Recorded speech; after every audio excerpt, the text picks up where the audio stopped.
What did it do? It said, I need to kill this SAM site. And the human's like, no, we're leaving that one alone. No, I need to kill this SAM site. No, I gave you the answer. You can't do that. The drone turned around and killed the operator. Russia's not a threat. China is not a threat. The real threat is always in the Middle East because you always go to where the people are. And when you look at total fertility rates and where the puck is going, the fastest growing demographic in the world are radical Muslim countries. Take the top 30 cities by population in China and add those together. Tell me what you get. The top 30 cities in China by population include megacities like Shanghai, Beijing, and Guangzhou. When you sum up the populations of these top 30 cities, you get an approximate total of around 350 million people. 350, right? Out of 1.4. Where's the billion? If we sum up the populations of the top 30 cities in India, it comes out to roughly 200 million people. In China, they've been using CRISPR to make super dogs. There's a gene in dogs that says, hey, once you get to a certain point of muscle mass, stop. Well, they edited that DNA strand to say, don't stop. And now you have these huge, like beastly, muscly dogs that were edited using CRISPR. This is, Jurassic Park type of stuff.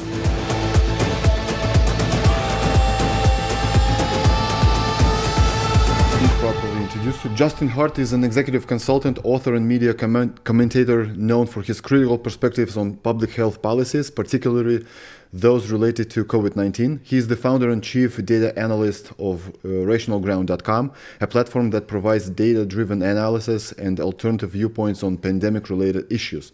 Hart has collaborated with figures such as Florida Governor Ron DeSantis and Dr. Scott Atlas. He previously served as a digital strategist for Mitt Romney's presidential campaign. As an author, he wrote Gone Viral: How COVID Drove the World Insane, which critiques the global response to the pandemic. He also hosts the Justin Hart Show, a weekly radio program discussing politics, technology, and public policy. Justin is a family man and a father to 9 kids. Yes. Welcome to the show. Thanks for having me, Apollo. Great to be here. So, Justin, you have a very interesting and strange relationship with AI, right? Yes. Well, I actually was doing a lot of AI stuff early on in the early days. Now, right now, there is a child weeping in the corner, and the child's name is supervised machine learning, right? This is the old school type of thing where you would correlate things in Excel and everything else there. And that was basically where you take one data set and you take another data set and you try to compare them and you say, can you find some basic commonalities between these two, right? Mm-hmm. We find a cancer data set, we find a data set of people who smoked their entire lives, and there is some correlation between that, right? That is the basics of machine learning.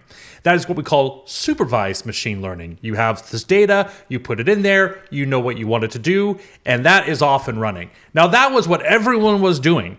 Everyone was doing that up until just about 10 years ago when unsupervised learning came in. The way to think about unsupervised learning is like beautiful mind stuff, right? Pigeons on the ground and you're tracking their courses and everything else there. This is where you give it data and you say, do something with this. And then it comes back with results and you kind of have to interpret it yourself, okay?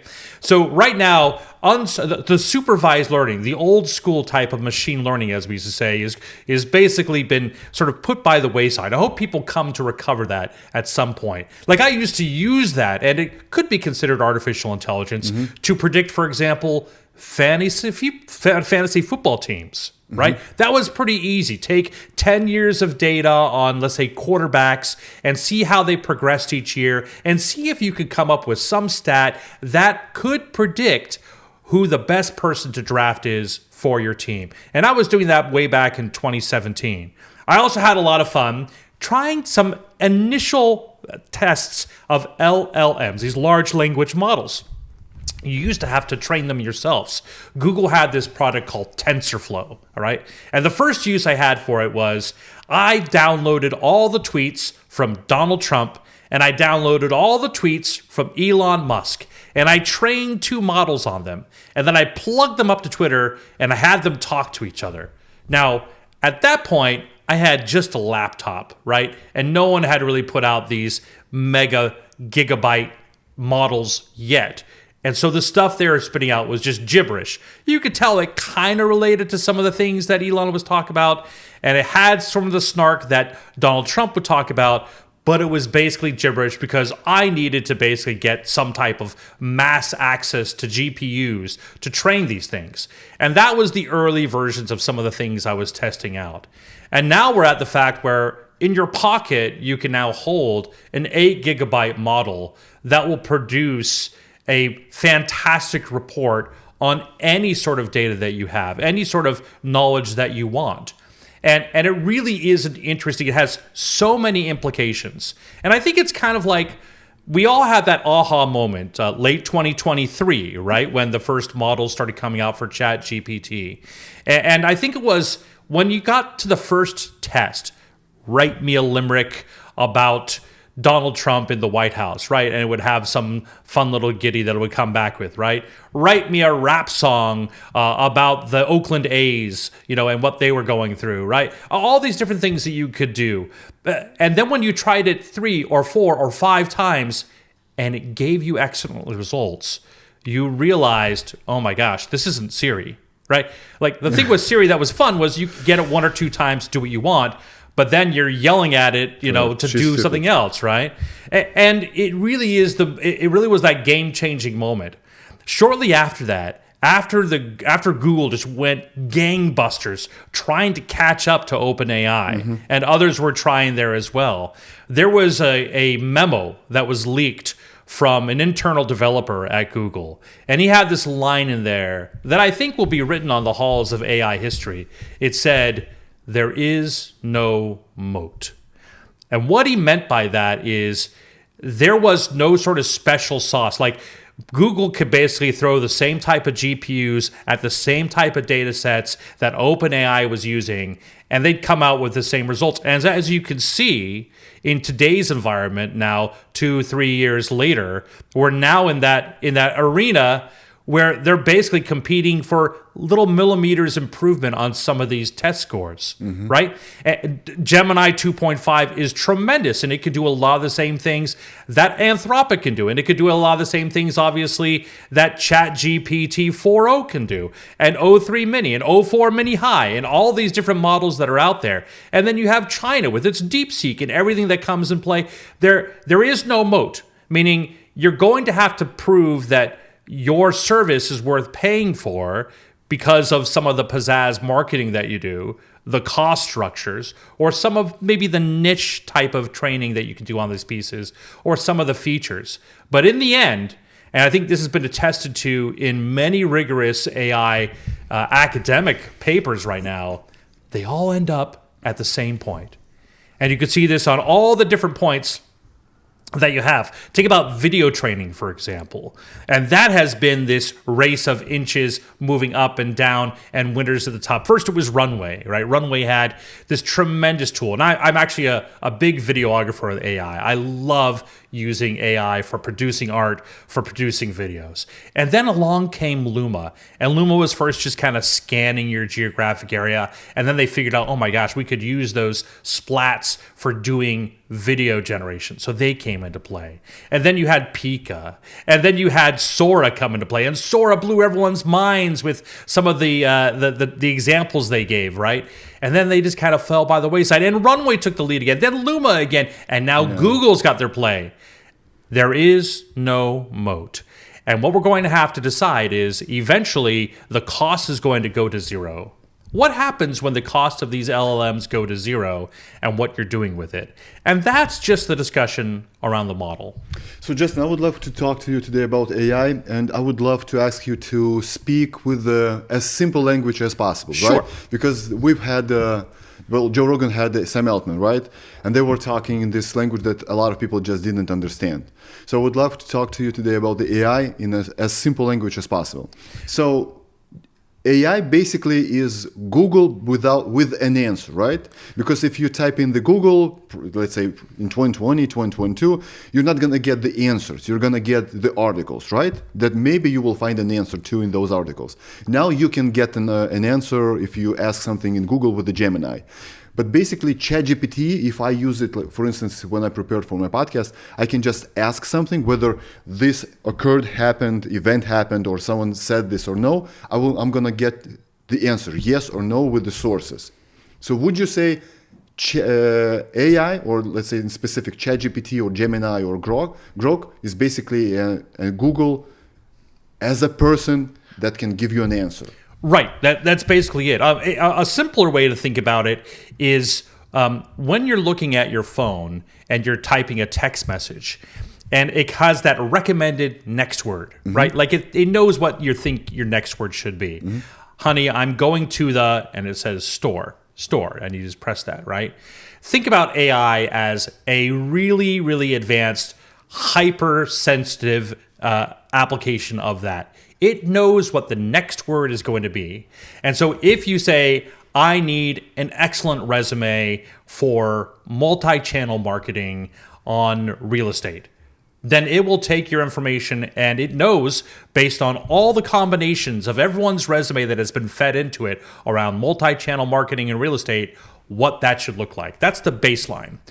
Now, the problem that we come across when we come to what it does, right, the usage of it, right? You type in something and it's now become Google. In fact, we know now, based on data that just came out, that Google has actually, for the first time in like a decade, lost actual percentage of Google traffic to AI. Now, it's also has a very certain impact. As one of the partners at Andreessen Horowitz put it, AI has basically broken the covenant of the internet. It has dissolved the contract that you and I had way back in 1998 during the first .com boom and bust. And I was there for that. I remember building Toyota.com and DuPont.com and BlueCrossBlueShield.com when I was in the first sort of consulting wave and helping people understand internet and how to apply it strategically. I was part of those developments of those websites. And then 2 years later, all the work I had done had been out the door, right? And so I got into politics, and maybe if I build a website for a politician, it'll last longer and everything else there. And then I get into aviation, all these sort of things, right?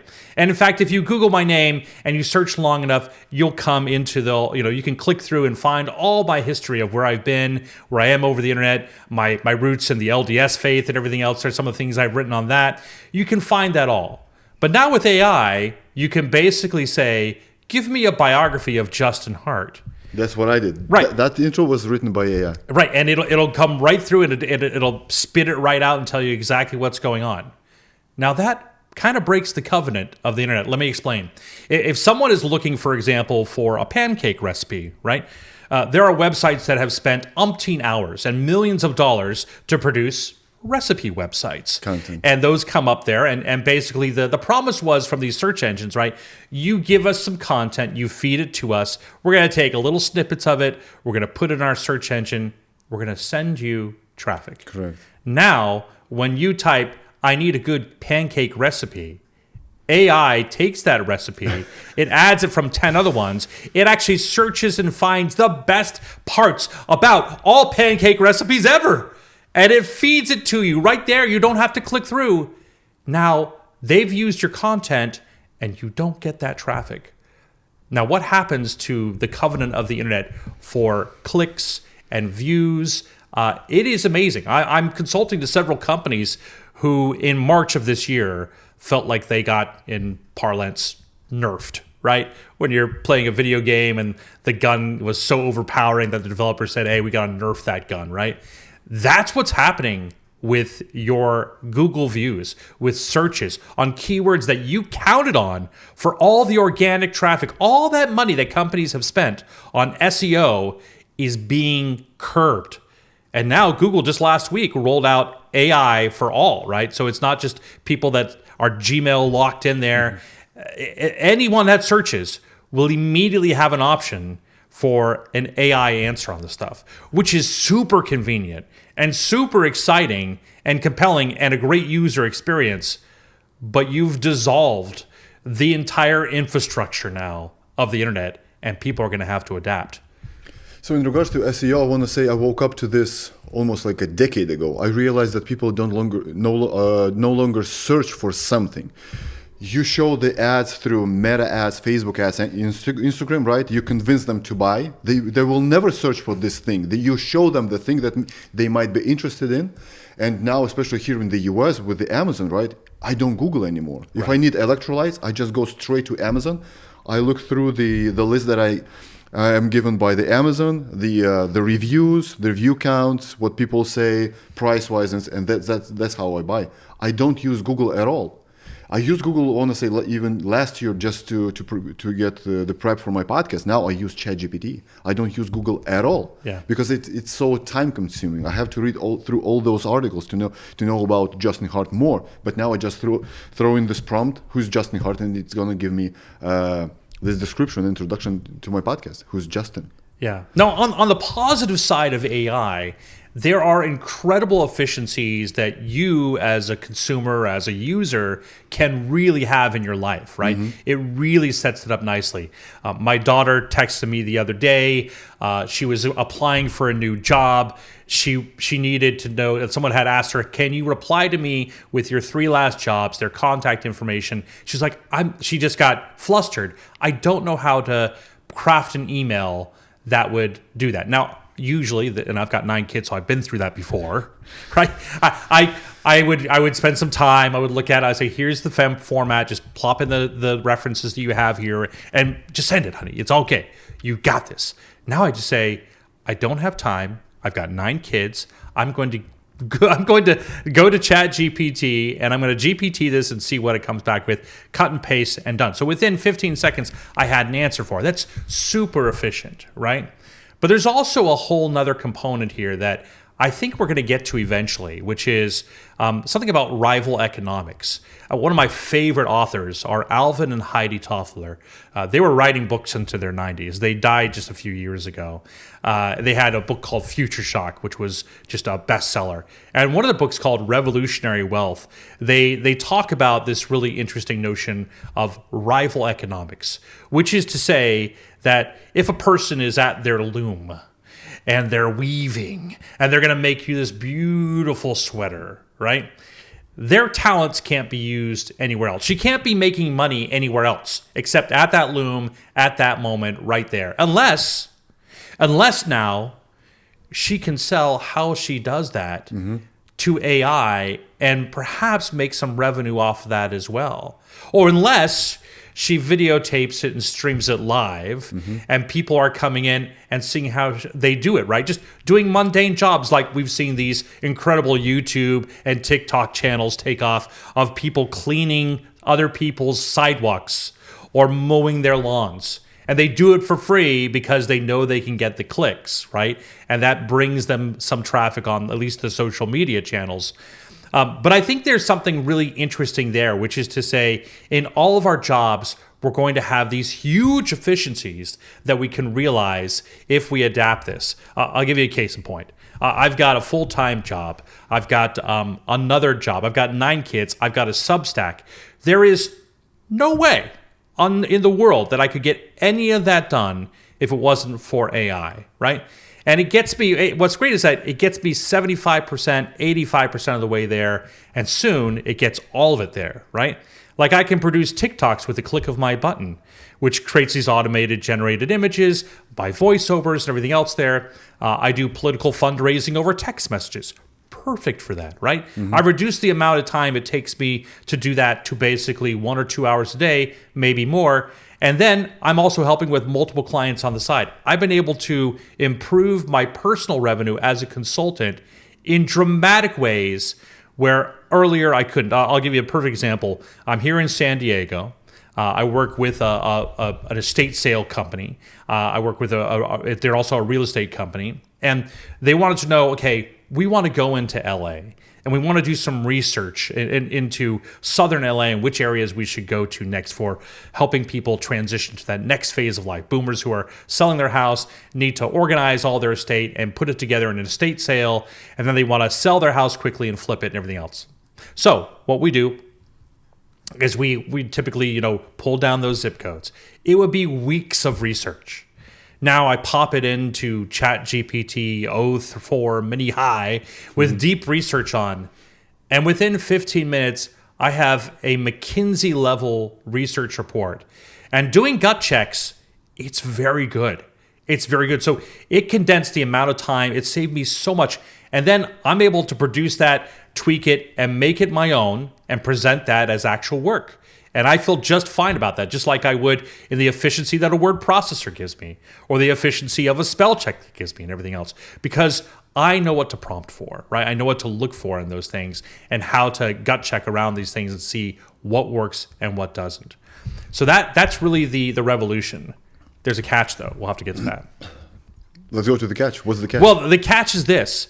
Initially, the thought was, this is the great leavener, right? AI was going to be the great equalizer across the world. Nope. It was going to take people that were poor, they could utilize it, they could bring up young Gen Zs would be crawling over themselves to get to this first, and we would give it to them for free, and they would use it immensely, and it would improve their lives. Now, there's a certain improvement, but there is this massive upscale curve that happens when you get people who know how to use technology already. Those are the ones like yourself, myself, whatever, who are exponentially driving this huge prosperity, this huge curve. People who know how to work with computers already are going to maximize that moment, and it'll be very powerful then. Hopefully we can get people there. It's interesting because there's a generational gap. Most of these confabs that I have, whether it's for AI video or whether it's a Zoom call for some inside creative program that I'm part of, it's Gen Xers, right? Maybe some late millennials, right, or earlier millennials, older millennials, I should say. But there's not a lot of Gen Z there, and it's interesting. My kids, I have some older kids who are Gen Z. They don't like AI at all. In fact, when I show them some of my AI videos and some of my AI imagery, they don't like it. They don't like that I do it necessarily. And it's good because they value the true art. That's true. They do. But at the same time, what they don't understand is that this is like refusing to learning to type, right? Correct. These are the tools that you're going to be using as you go forward. And I think these kids need to sort of overcome that moment and try to understand. Art is an interesting topic on AI, right? My mom, very cultured, okay? And she took me to every museum under the sun. By the age of 10, I knew every major artist. I had met a few of them. I had seen all these incredible works of art. My mom later became a fantastic lay painter, just practicing wherever she could. And it was fantastic. She loved that experience, right? I'm colorblind. I've got a shaky hand. I can't write worth a darn. And so my factors about being an artist were never going to make it.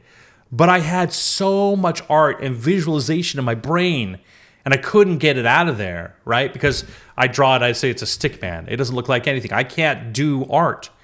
But now with these tools, I can imagine worlds that have been sitting in my brain since I was a child and pull those out of me in ways that I never experienced before and tell stories like I've never experienced before.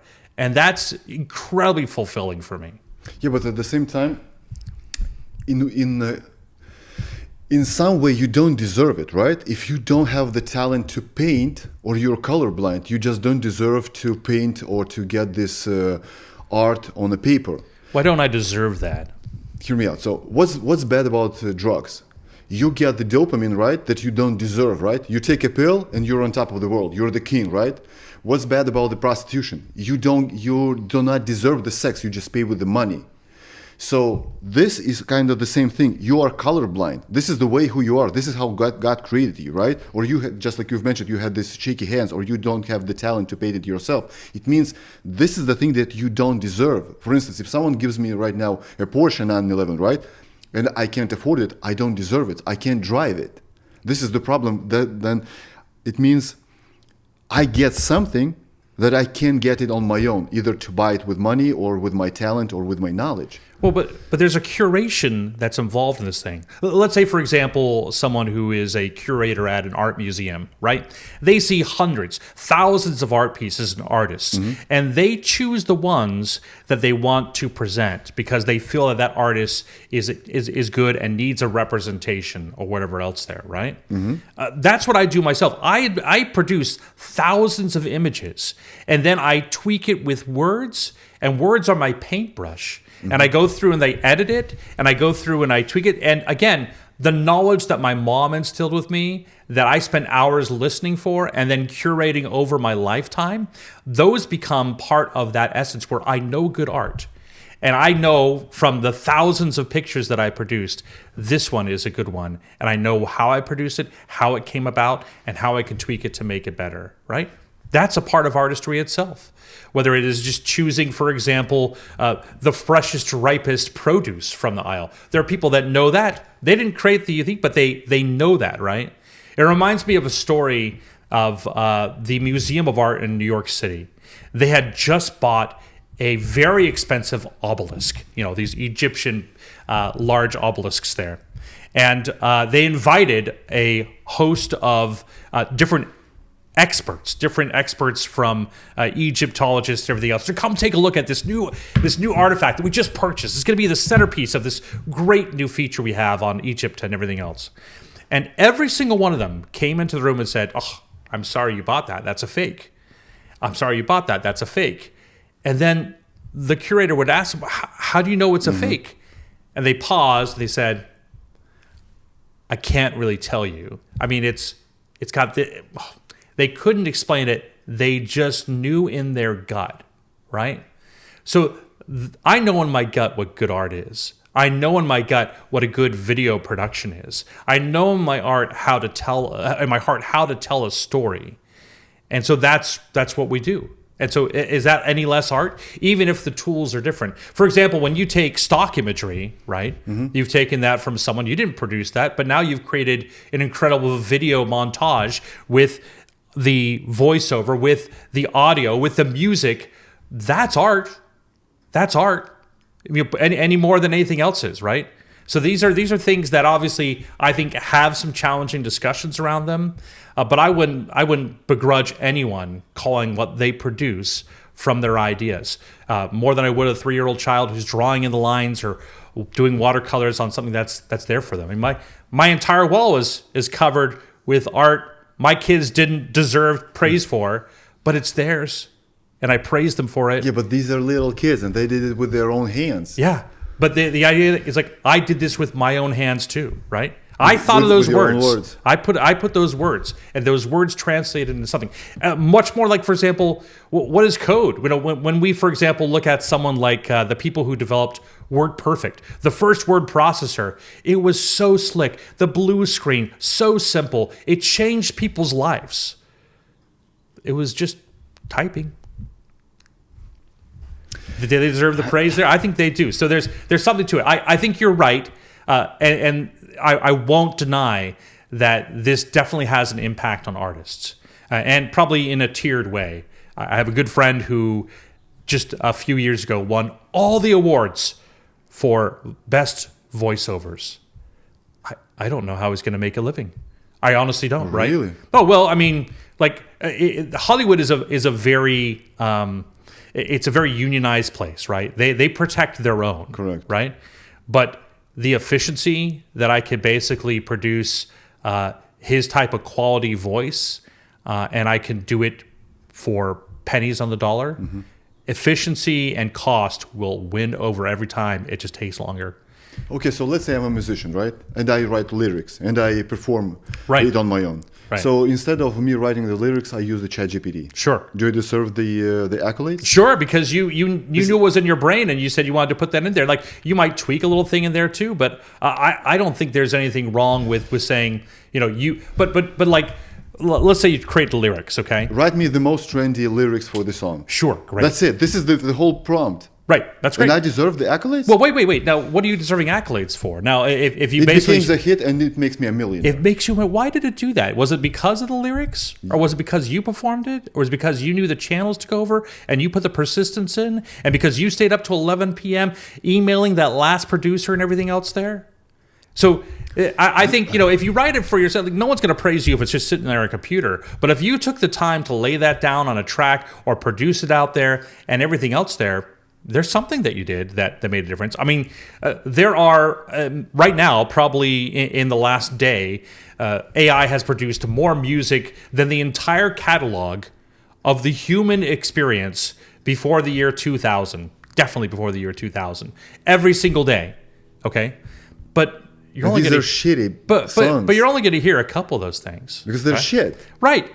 But the ones that do make it, like I've produced several videos and songs that have done very well as far as the reception goes and everything else there. And I do that all the time. Now, I'm a musician. I actually professionally trained. I sang the national anthem at the 1985 Super Bowl. 1985? 1985 Super Bowl. You're kidding me. No, I did. 1985 Super Bowl. I'm going to fact check this on fact check it. ChatGPT. 1985 Super Bowl between the 49ers and the Miami Dolphins. It was the Super Bowl at Stanford University. It was at their stadium, Stanford Stadium, and I was there singing the national anthem.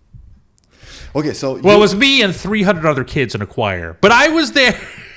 You're one of 300. Yes, just like that's right. So, that's my little trick on the thing. But I still say I was there. I was part of that group there. It's an interesting analogy for this whole thing, right? You're a big movie guy, right? Yes, love Explain movies. me this. So 20 years ago, the TV shows went up, right? We got Lost, we got Sex and the City, Sopranos prior to that, Desperate Housewives, Breaking Bad, all those incredible TV shows, right? Yeah. And they used to produce 5, 6, 7, 8 seasons, 20 plus episodes each. Yeah. Except, let's say, HBO's or Breaking Bad, right? 13, 12 episodes. But still, every year, a season with 10 plus episodes. Yeah. And those episodes were great. Yeah. In the last 5 to 7 years, it went bananas. They produce one season every 2 to 3 years, Right. and it's a piece of crap. Yeah. Why? Do they do it with the AI? Where are all the screenwriters? Well, I think part of that was COVID. Part of that was the strike that went on there. But the talent didn't just disappear. No. But the problem was that the incentives became very different, right? Like what? Well, in the movie industry and everything else, there you have these incentives, which are I want to get people to the big screen. But now your big screen is right here. I've got a 70-inch screen in my home here, and rather than have the crappy experience with my 4 kids of spending $150, $200 to go to the movie theaters, we just wait for it to come out here. Right, and we enjoy it. We put the lights down. The music is fantastic. The experience is fantastic. I can get popcorn. I'm not saturated by the 3-year-old wanting to go out and go potty. These are experiences that people want to have, and so people realized it was the era of streaming. Yeah, now, in the area of streaming, though, the problem was the incentives. Right, they needed more and more hours of people watching. Right, so it was replete content, and it was in the niches. See, this is the Amazon experience, right? The deal with Amazon, its huge investment was in what we used to call the long tail, right? So the idea is like, if you go to a bookstore, they can only hold so many books there. Mm-hmm. So if you're looking for that fantastic book on COVID, right? On COVID, that right? one. Yeah, they might have it, they may not, right? But if you want that little niche book on underwater basket weaving, you can find that on Amazon, right? Bookstores only carry 20% of the books, the most popular ones. But that interest, everyone's niche interests, the riches are in the niches, as they say, right? And that long tail goes all the way down. And so now we see the same thing where people have a very specific interest. Like I spent more time than I care to admit watching Andor these past few weeks, right? But my wife says, I'm never going to watch that with you. And I said, but it's fantastic. It's not like there's not even a lightsaber in it, right? She's like, no, I'm not going to watch that with you, right? But of course I have to watch her girl shows too. But that's okay. That's just the relationship, man and woman. You just deal with it. I'll tell you about that. I got 9 kids. So it's just a funny experience. But when it comes down to these streaming, it's the long tail. It's understanding what they could do. Did you know that I think it's 40% of all hours streamed on Disney Plus are what show? Do you know? It's a popular kid show. It's Bluey. Bluey accounts for 40% of all streaming hours on Disney Plus. Yeah, and I know that. Bluey's on here 24/7. And I love it because it's hugely funny. It gets the parents. The kids love it. There's nothing I have to worry about, right? When my kids sometimes pop on YouTube on the channel, I'm there going, nope. No shorts, right? But with Bluey, I let it run all day. And these kids love that show. They love watching it on repeat. And so the riches are in the niches, right? And so you have these documentaries on underwater basket weaving and how that pertains to this. That's there, right? You can find it. Yes, you can find it, and it's all about the streaming hours. So the culture is very large, and that has its down points too. Like not a lot of people have the same cultural experience. It's very rare when you have a show now that basically like in my generation or my parents' generation, the last episode of MASH. Or let's say in my generation, the last episode of Seinfeld, right? Those were cultural events. Correct. We don't have a lot of those now. Like none at all. Yeah. I'm gonna say everybody's waiting for the Stranger Things, the finale, right? Yeah. Or like even something like Severance, was popular, but probably with a select audience too.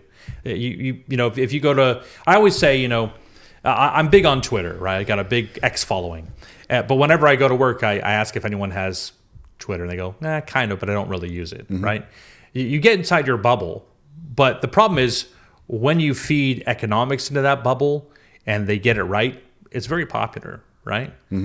So that's the basic of marketing too, is just understanding. So AI will play a role in that for sure. Name at least 5 movies that were great since 2022. Since 2022, I would say any one of the Nolan films. Oppenheimer was great. I thought, let's see, the Adrian Brody, I thought he was great in The Brutalist. Last couple movies I saw, it's tough. There's no gangbuster movies that I go, oh yeah, I spent a lot of time on that. But I love my MCU movies though. I'll go with any of the MCUs. So. But 20 years ago, we had fantastic movies every year. Yeah. Every summer, you were just like struggling what movies to watch this weekend, because there were 2-3 movies that you would like to go to the cinema and watch it on the big screen. Well, and that's I think what's going to change. Talent? Yeah, the talent I think is there. The challenge is they have to understand what their audience is. I think there was a huge investment over the last 5 to 10 years to make streaming work, and now people like Paramount are realizing they can't catch up to Netflix. Yes. Even Disney Plus and Apple are realizing they spent a lot of money on this content that is not going to get a lot of eyeballs. And so I think those things are coming down, which of course is a great opportunity for independent artists who are using AI to create incredible stories and tell those in ways at a fraction of the cost. Or not even using AI. Let's say a studio like A24, right? Sure. They produce great movies. Every year, 2 to 3 movies, they're great. Right. They're cinematic. Yes.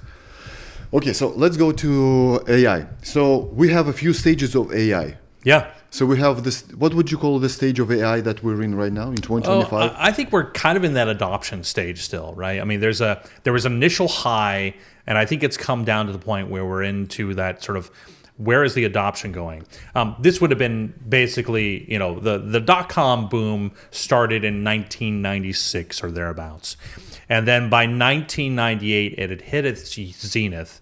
And then by 2000, it was on a bubble. By 2001, that bubble had popped. I think we're probably right around, we're getting close to the bubble. You can't sustain all these companies in that regard in the next little bit. Like there are so many companies that are basically counting on the $10, $20, $30. And it's really what's curious is the fault of the bubble isn't theirs necessarily. There's a lot of hype there.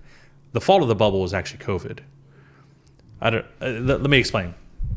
There was a huge economic wave that people are missing altogether. In 2020 and 2021 in particular, everyone's incomes increased by 20% on average because there was free government money.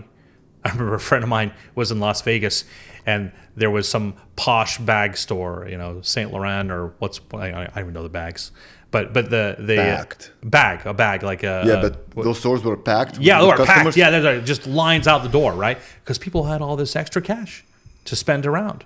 So retailers, what did they do? They thought, oh my gosh, this is a boom. I need to get on the phone to my suppliers in China, and I need to get more merchandise, more services here. So what happened? Remember 2021, 2022, when all those boats were backed up off the shore of LA, right? They couldn't get into port because they couldn't get enough boats in there, right?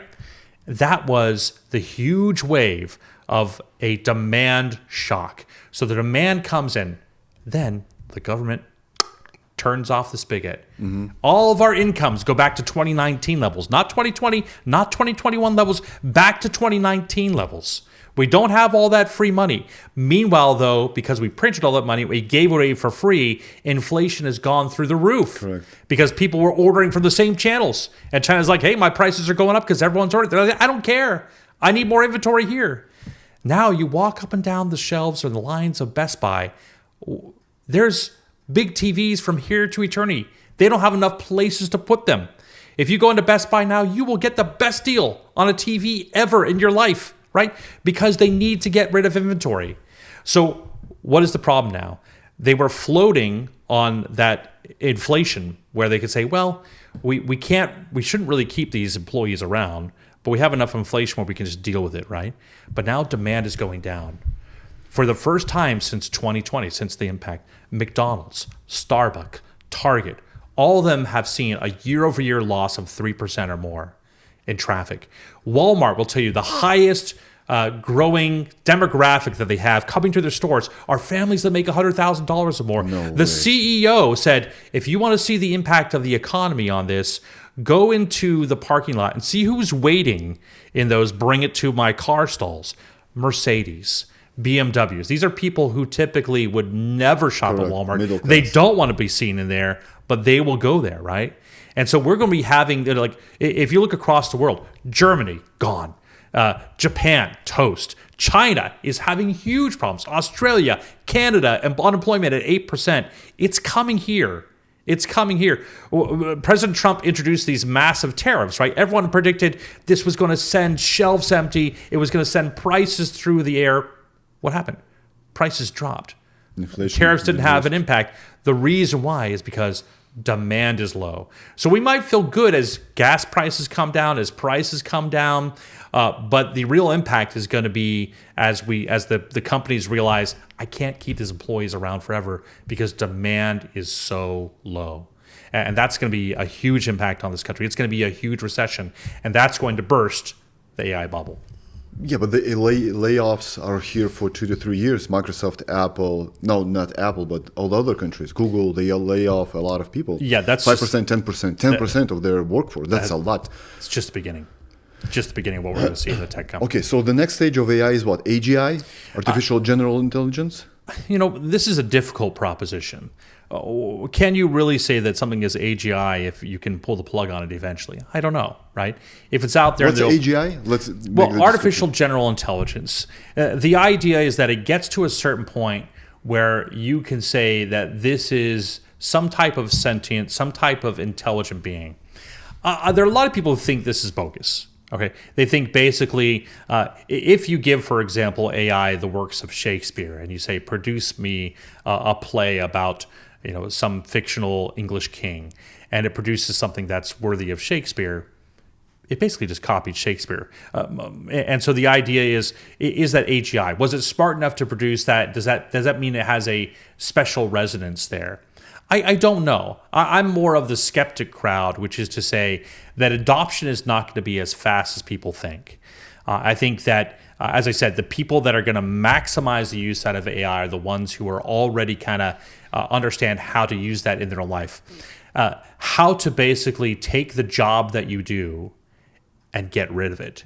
Right? Mm-hmm. Have AI do that. Does that mean that AI is sentient? No, it just knows that it knows how to put the 5 words together better than you do in some ways, or 5 strings of code better than you do in some cases, or 5 different images better than you do in some ways. In which case, you are now the orchestra of those things, and you try to put them together and guide them in the right way. And then you give the gut check that they're good to go, right?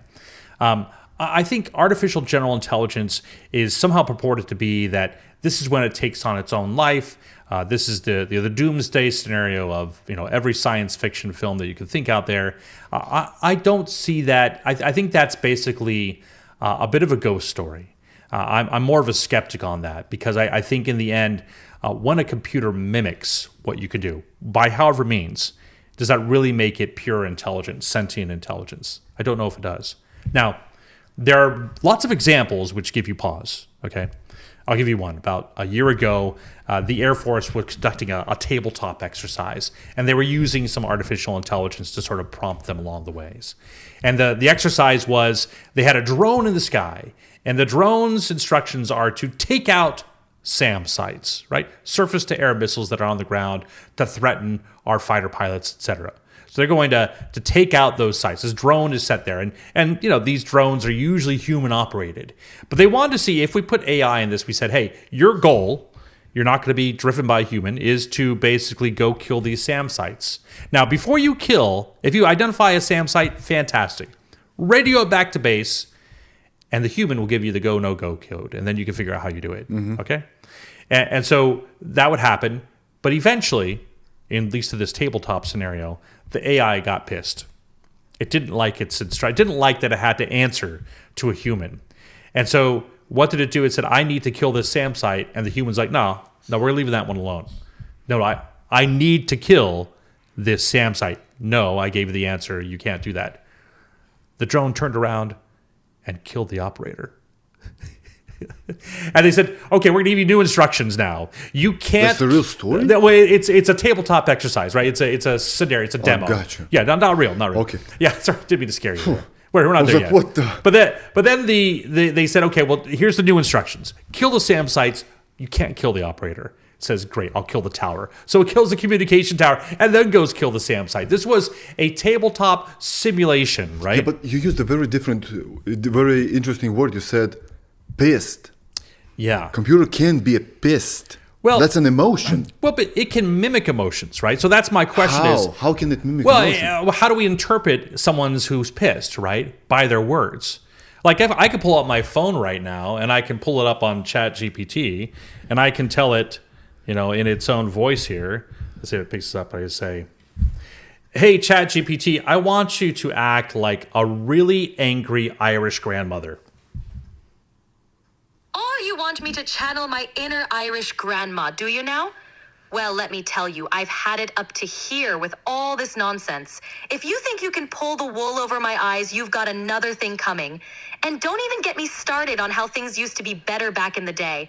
Now, what's got you in such a state that you need an old Irish granny's fire, You see? But it doesn't act the way it's pissed. It's talking the way it's pissed. Sure, but we read it in the words, right? Or its actions, right? It's the same sort of thing. To them, words are just actions. It's just like the words I created to create that art are just actions, right? But I own them.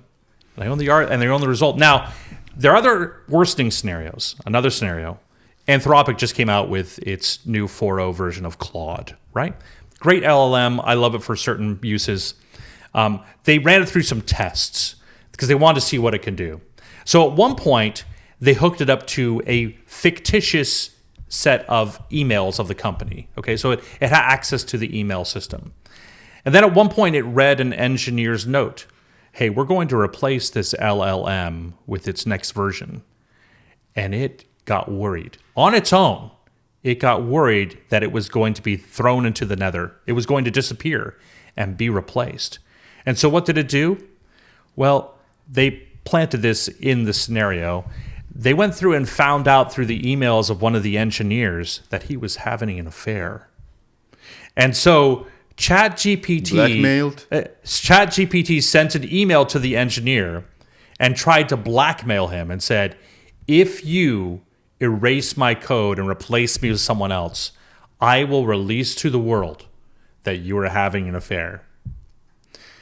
Now, I don't know what level of sentience that is. Now, that's a neat story, and I can program that into a story. The fact that it came up with that itself, it probably read a lot of great novels out there, right? That have that same scenario somewhere in there. Some mischievous guy who's searching through emails is going to get fired, but blackmails his boss to stay around.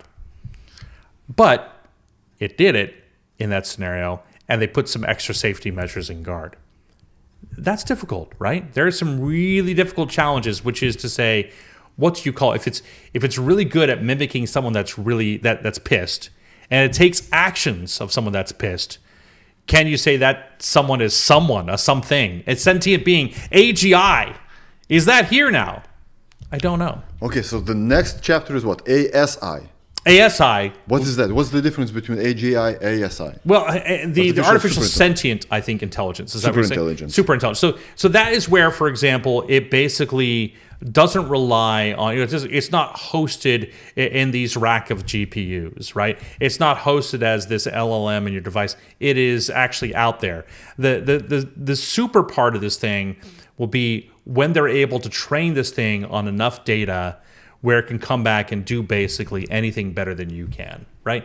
Like right now, they have ChatGPT playing an old Pokemon game, right? And it does very well. In fact, it had the record for the fastest streak to find all the Pokemons, or however you play the game, to get to the end piece, right? Right now, it is, by coding standards and a online game, it is number 75, I think, in the world as far as coders go. So it's going to be coding a lot better than anything else, right? As far as imagery goes, it does very well there. There was a very famous incident just recently where a photog who is a traditional photographer had entered a photo into a contest and won it. And after he won it, he admitted, I want you to let you know that was AI. And they took the award back from him and everything else, but he was trying to make a point, right? Mm-hmm. Eventually, these things will do things a lot better for us.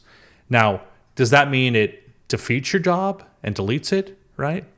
We all remember the story of Charlie and the Chocolate Factory, and as one of the renditions goes, Charlie's dad was kind of, he was employed at the toothpaste factory until they brought in the toothpaste popping machine who could fill a toothpaste bottle better and faster than he could, and of course didn't complain on the job, didn't take coffee breaks or anything else there. But in the end, that thing would break down. They needed someone to repair it, right? So will our jobs be basically one of, you've been pounding away at your tuba, takes a lot of breath, you make some great noises, turns out AI can play that tuba better than you can, but now you're the conductor and you've got violins. You've got tubas, you've got the brass at your disposal, you've got the percussion in the back, you've got the winds down here. You can conduct an entire orchestra now, where before you can only play the tuba. And so now they're going to pay you to do that entire scenario. Until AI can do that too. Well, that's the question, right? Is it going to free your time and you're going to find something else to do? Like if we look at the impact on jobs, I think one of the big Merrill Lynch did a study on this recently. The first ones to go are going to be some of the translation jobs, are going to be the legal transcribers, right? Those are gone. I mean, these are so easily done now, and they're do it a lot better. The last ones to go will probably be the car window repair guys. That was their term there, right? Anything that's very physical in nature is still going to be very physical in nature, but sometimes AI will amplify that as well. So these are questions that we're still trying to grapple with. We're going to have these moments though. During the first wave of the internet, 1996, there was a book come out, and it was How the Web Was Won, and it told some very interesting stories. One of them was about an online bulletin board for people looking for legal help. And in there, you could be a legal advisor, and you got certain points for how much advice you gave and what people rated your advice are. And there was one person that was just soaring to the top of the list, right? And there were some other people that were kind of jealous of this person. They were really jealous of them and everything else there. And so they investigated who it was, and they realized his bio was fake. He didn't have a law degree. In fact, it was a 14-year-old kid in Iowa who had access to a bunch of law books and loved the law. Didn't have a JD degree, didn't have anything, but he gave the best advice for people on the site. And then he was basically unmasked. But that's the whole thing. He knew exactly, in the case of law, all it is basically applying laws in a specific way and producing documents and making arguments that have been done. And so in that case, in that scenario, that's going to be AI. We're going to find that there are people unmasked and we'll realize that they're using AI to their advantage. A superhuman type of ability, right? Name me a book that impressed you in the last 2 to 3 years. In the last 2 to 3 years, I'll give you a couple ones. I think it's important. Douglas Murray has come out with some incredible books, and one of them was on the death of the West. And I think that is probably the number one issue that we face today. We've talked about this a little bit. Okay, so let's say you find out that Douglas Murray didn't write this book at all. That was AI. Would you be disappointed? I think it would basically put that in context in a certain way. But in the end, I'm like, look, I understand what he did and what ideas he was putting that together. I mean, for example, a lot of my blog, the initial pass at this thing, I will take through AI. Like I said, I've got 9 kids, right? I don't have tons of time, but I know there's some audience there. I know what things I need to talk about. And so I will say, give me the format of this thing, give me the outline of it, and I'll write the rest. But yeah, we're definitely have to come to reckoning as to what it means. There is so much AI out there, it's going to be difficult to tell the difference there. But it's like, in the end, how did you get it above the noise, right? How did your book get selling and someone else's didn't, right? Marketing, because marketing strategy was written by AI. You said Sure. you loved Nolan's movie, right? Yes. So Christopher Nolan still films with a film, not with a digital camera. Right. And you feel the difference. You definitely do feel the difference in those things, right? Yeah, I love his IMAX uses. I think his next one coming out is going to be all IMAX, as I understand it, and that's going to be exciting. And how is he going to bring the Odyssey to life? I'm really interested to see how he brings his main character. It's difficult for me to see. But you admire the art of movie, right? Not Absolutely. the digital stuff. Absolutely. I'm not talking about even AI, some scenes made by AI. I'm talking about the digital cameras. Yes. Because the film cameras give you this grain, this look, the lenses that they produce this image, you can tell right away, especially on the big screen. This was filmed, let's say, with a 50 millimeter or 70 millimeter lens. It looks amazing. Yeah, but now think of the scenario. You've got an 18-year-old kid who has this great story in his head. He's had it for years, doesn't know how to bring it to life. But he knows how to code. He knows how to use these tools. And eventually, we'll get to the point where the quality of the videos that are being produced will basically be IMAX level. It will, and you won't be able to tell the difference. But he brought it to life, and that story is worth telling. It's either something we're going to have to accept and they use it as tools. So, for example, before Photoshop, right? You think about all the old school type of techniques that they would use to, for example, do the scroll on Star Wars, the title scroll, right? And that is amazing. It is amazing, right? But now think of all the time that you saved, for example, on these things, right? But these movies, they were proven by time. Right. Those movies have 40 years, 30 years time period, and they're still, you can watch it and you admire. You do. You absolutely do. But the idea is like, I'll give you an example. Is kind of like when the washing machine came out. There were a lot of skeptics. Like no one can. But this is not an art. This is just a job being done. But it's a tool for a job being done. But no, it is art. I mean, like, for example, the comments in the newspaper sometimes around then was like, no one can wash clothes and fold clothes like mom can, right? And that was probably true. Like mom's wash probably had a little bit more oomph to it, probably had a little more, care. She probably, made sure that if there was a spot, she was going to get that out because she noticed it right away, right? She knew things about clothes and washing clothes that the wash machine never knows. But it freed up hours and hours of time so that she could spend it with her family. And she doesn't. She goes to work. No, well, okay, that's a story 50 years later. But yeah, I get what you're saying. Yeah. Do you remember the time when you had to go to a physical bank, the building, to do wires? Yes. Then you got the phone. Now you can do wires on your phone. Yeah. So basically, you're free for 1 to 2 hours every week. Yeah. You don't have the 1 to 2 hours of free time every week. Well, you spend it somewhere. Yeah, but you're excited to use it. You have that time, for example, like I spend, when I have free time, I go, oh my gosh, I can spend it with my kids, or I can spend it on this new AI tool, right? There is so much like candy in the world that you can go after. Now, I think we lose some things. I'm a big fan of serendipity. And I know one of the moments that we've lost, for example, is the experience of going through a library, right? You're looking for a book, you're looking for a book. And This you touch one, the book. It's a this physical one, thing. Exactly, it's a physical you thing. read it. But then, like the book that you're looking for is on the shelf, but right next to it is a book you've never heard from an author you never knew, right? Right. But, you can still simulate some of those things with AI, right? Like, have you ever asked AI? It's a really interesting experience. You say, you know all about me now, and it knows a lot about you. Could you give me an honest critique about how I view the world and some things that you think I should improve about myself? Or you can do it right now, actually. If you type in... I did this, I want to say, a week ago. Yeah. We say, tell me something about myself I don't know. Right? Since every time I do a podcast, I fact check it with the ChatGPT. Yeah. It told me that I'm a big fact checker. I like I'm seeking the truth, etc. Right. So it can do some amazing things for serendipity. I think one of the things we lose in the physical world is that moment of serendipity that you can't gain through the digital world yet. But maybe during the 2020 to 2022, right? We all went into Zoom, right? Yes. We had those meetings, podcasts, interviews, and I'm here 120 miles away from my home because I like the true conversation, face to face. I can't stand Zoom. And people realize that after a year or 2 or 3 only. A lot of companies said, you can work from home. Whoops.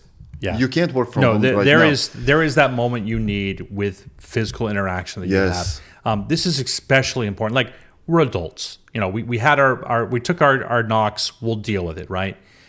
But for our kids, they desperately need that social interaction 100%. right now. And I had kids, who were 2 and 1 or 3 and 1 during the pandemic, and it impacted them greatly. Like, almost all the kids in my daughter's kindergarten class have some type of speech pathology issue. Oh, really? Yeah. Because why? Well, for the first 2 or 3 years of their life, they saw nothing but masks on their teachers, right? And so because of that. Yeah, because the verbal interaction that you get from those things, right? Like, we knew it was wrong. Now, we were lucky enough to have some preschools that were like, they fought for our kids. And of course, I have a whole history with COVID and what happened there with this book and everything, where I became basically a de facto anti-government sort of tirade against these policies. The government tried to silence me, like particularly the government targeted me from the White House to try to silence me when I talked about the impact that this was going to have on kids. Like, closing schools was probably the worst decision you can ever make for the impact this had on kids. So those are things that I'm very passionate about. And you're right. And when it comes down, you need that physical interaction to make things happen. So you know who I hate the most? The hypocrites, because the people that closed the schools at the same time, the strip clubs were open, right? Right. Other places were open. Yeah. So it means it's not that dangerous. Right. So these are hypocrites. So you're messing around with kids, with their own future. Because if they don't verbally, if they have the speaking problem right now, talking problem, you messed up big time. Yeah. And it was a terrible situation that you put teachers into, you put administrators into, and then you look at the rates, for example, of COVID and COVID deaths in California versus Florida, and they're exactly the same. There was no impact that these shutdowns had, and that's the disappointing part, is that you'll go through a lot of pain if you know it protects your kids, but in the end, they tried to protect everybody, and they ended up protecting no one. Nobody. Yeah, one of my favorite examples was plexiglass. You remember this, right? The situation was such they needed that we all need behind big plexiglass, right? And you go to retail stores, they still have the plexiglass in there in many ways, right?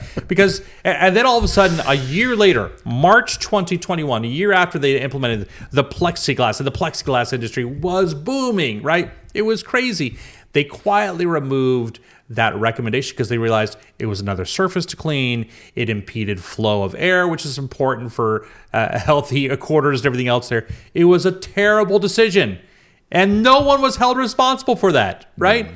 It's super frustrating when that happens that way.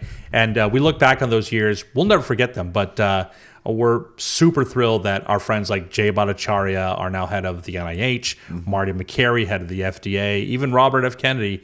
He's got this. We're in an interesting trajectory where we hope we will come up with some type of comeuppance. There needs to be people held responsible for what they did to our kids, what they did to our lives. At the very least, we make sure that never happens again. A few days ago, I've seen this video. So a guy comes in at the cashiers, and there is this plexiglass, and he was like, he wants to hand the cashier the cash, and there's like bumping into the plexiglass. Right. So the cashier says, "You can do it this way, right around the corner." So this is the protection, right? So hello. Right. It didn't make sense. That's whatsoever. ridiculous. It's like Right. kindergarten. Yeah. Let's go to the big companies. Are you okay? So before that, are you afraid of AI? Or are you hopeful, hopeless in regards to AI? I'm very positive about AI. I don't see it as a threat At all. I don't. I think it's going to be it's going to definitely impact society in dramatic ways. But I think people like you said, they want to trust people, right? Like I'm in the fundraising business, and there are 3 rules to fundraising. One is people give according to their means. So the average person who gives a donation online, believe it or not, is well above 55, well above 65 years old. You'd think it'd be younger, but no one under the age of 40 really has any money to give to, political campaigns or nonprofit groups. They usually just, sort of go along for the ride. Second is people give to help other people. So they want to know there's an actual person on the other side that's receiving it, right? You can put a cause to it and everything else there, but if there's someone they trust, if there's a figurehead, if there's some person they're giving this to, a political candidate they believe in, they want to give to other people. And the third rule is that those closest to the cause have to set the pace, right? They have to basically, the people that are around the candidate, the people that are around the cause, they have to be championing that. All those involve people, right? And demographics of people. So those are things you can't get rid of, I think, in any life situation. So when it comes to AI, I think, I could have AI go out and program something for it to call into, let's say, the DMV and take care of something. But do I trust it to do that? Do I feel okay about that? I don't know. Maybe I will in the future. Yeah, I don't not right yet. now, right? I'm definitely not going to have it call into, let's say, my friends and do that, right? That would be awkward and weird. But at some point, maybe. I don't know. It depends on the quality, right? If you could trust, and I think that's why AI is taken off in such a dramatic way. As I said at the beginning, people would type in and say, give me a limerick. People would type in and write me an email. And people would type in and say, write me a text message. And when the answer came back with something that they would have sent and something better, they go, holy crap. There was a great technology about 20 years ago, which was a voice-activated vending machine, right? And it sounded great. Like, don't have to touch any sticky buttons or anything else there. You just kind of tell it what he wants. It spits it out and everything else there.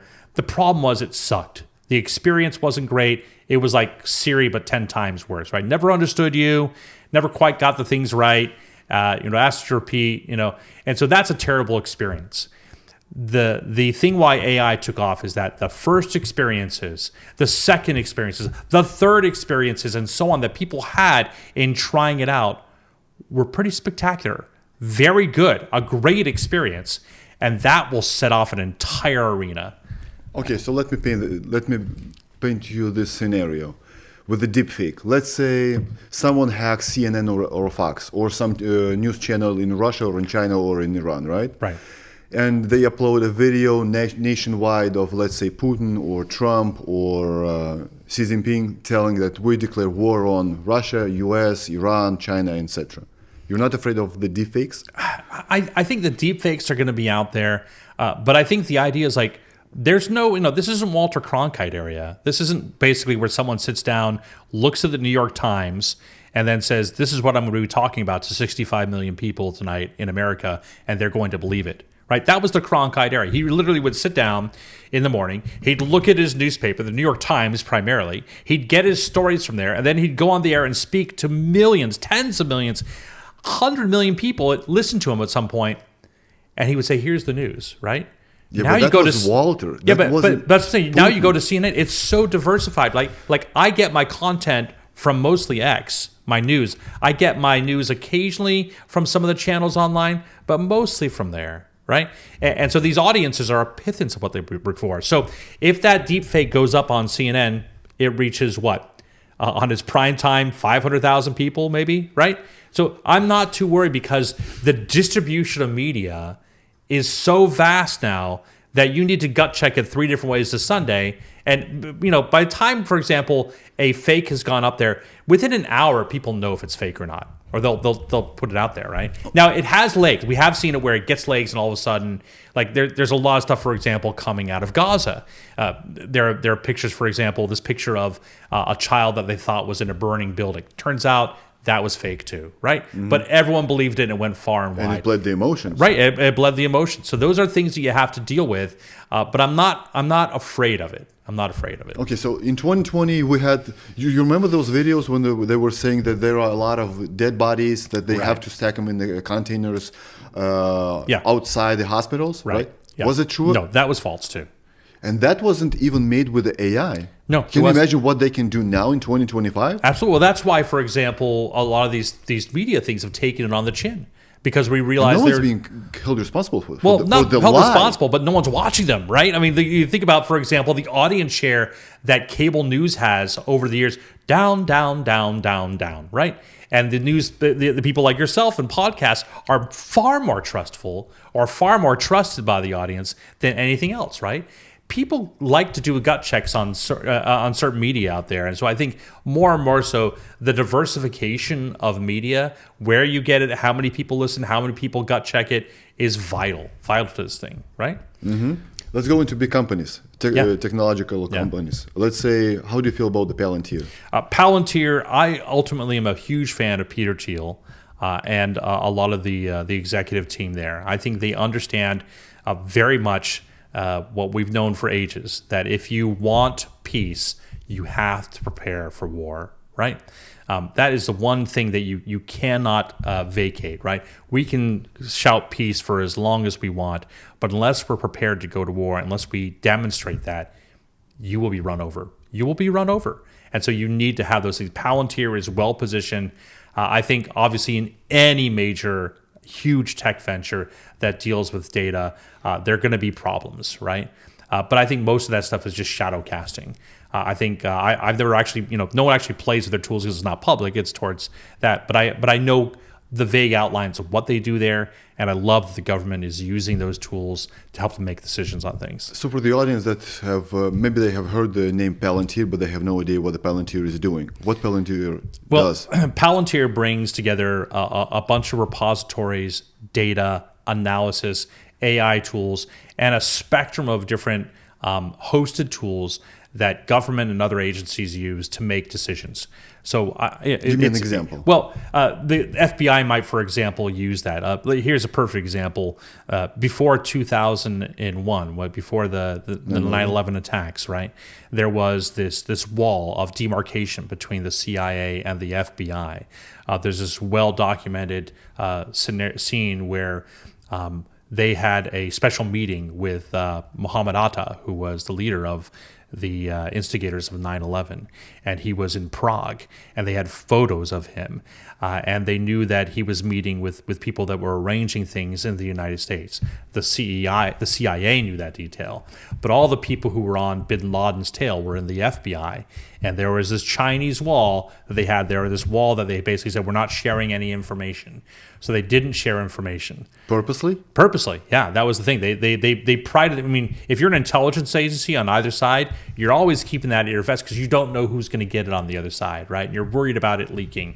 And so there wasn't a lot of sharing going on, and there was a lot of competition. Very, very bad competition, as it turns out, because once the towers came down, the CIA went over to one of the lead FBI investigators and handed him a picture of Mohammed Atta.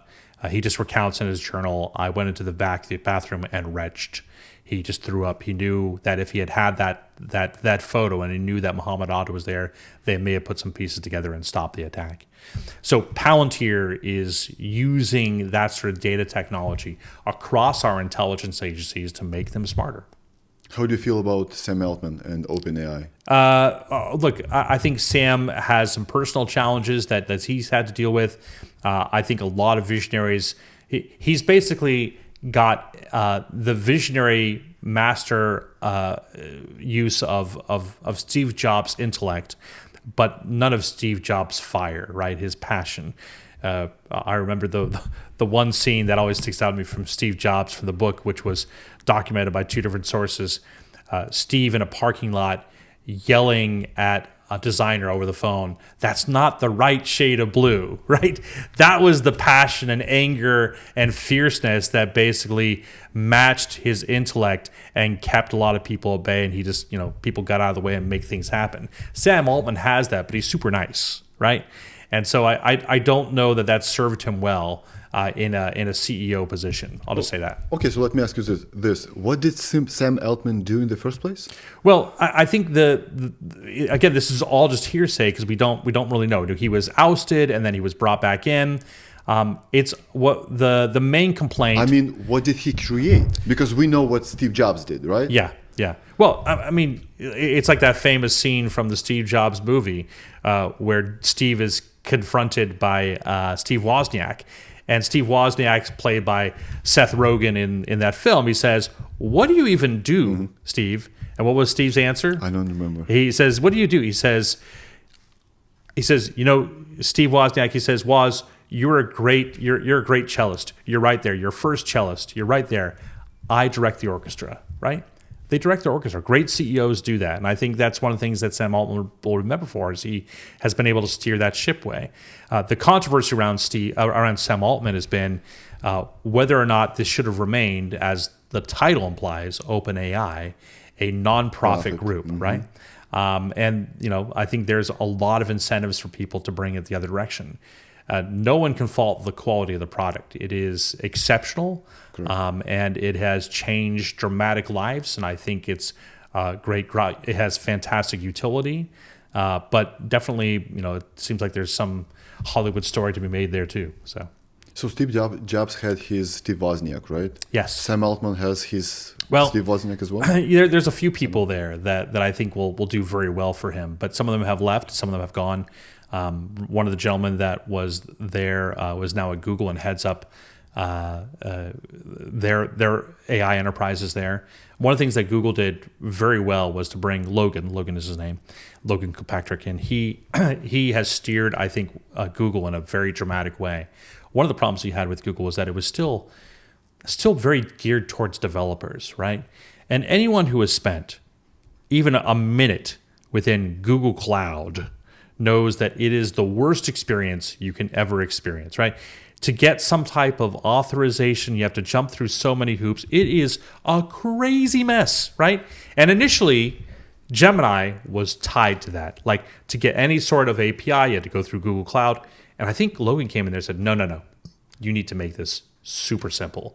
And so it is its own beast, and they have done dramatic things to make that possible. So Google has caught up in a very acute way, but it has certain uses. I still use ChatGPT for writing. I use Google Gemini for coordinating data, and now I use VO for some of the video production. It's fantastic.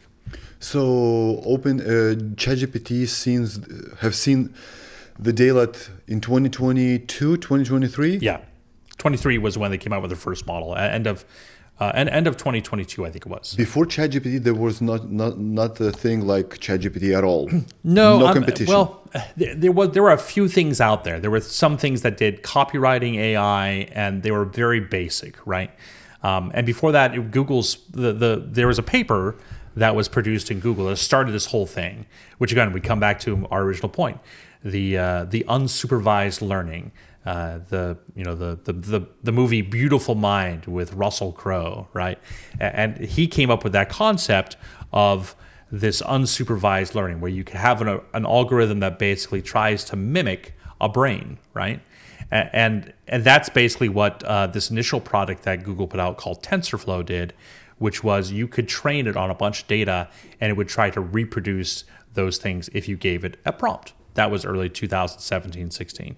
But most of the products came once ChatGPT launched. So they did the ChatGPT, and then the competition. They were all headed towards the same thing. I think this is again one of the knocks that was against Sam Altman.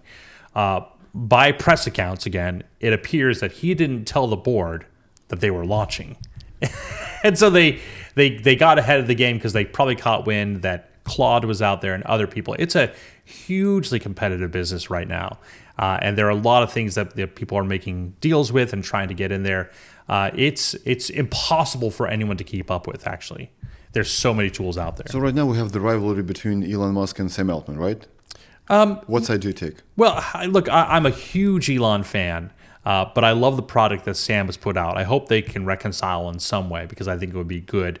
But I love Grok too. Grok has its place, but Grok is going to have to mature as it sort of untethers itself from X to be used as a serious tool. Mm-hmm. But 3.5, as I understand it, is pretty incredible. And if you look at the story behind the data center, the GPU center, the super cloud that Elon built with NVIDIA GPUs and everything else there, that is a story that will go down for ages. It usually takes quite a bit of time to roll those out, and I think they did it in 19 weeks. Mm-hmm. And it's uses huge amounts of water, and it's a marvel, right?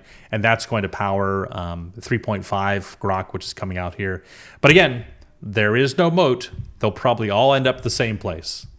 So, who takes the lead in the entire world with the AI? America or China? Well, China has adopted it as far as its a populace go. Like if you go over to Asia, they are all about ChatGPT. I mean, they are all about these LLMs, right? They are producing them hand over fist in many ways.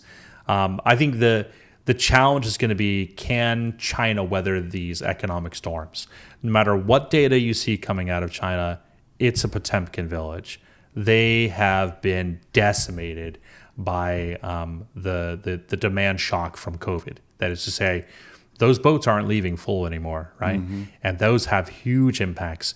And of course, because they are the CCP in a communist country, they've done what every other communist country has done and try to go towards Keynesian economics, which is if we just inject more money into the economy, just like the Americans did during COVID, just like we all did during COVID, this will stimulate the economy. They had a huge shotgun of money that they put into the economy in November of last year. Did nada, right? They continue to try to prop up their industries. It is not impacting their business.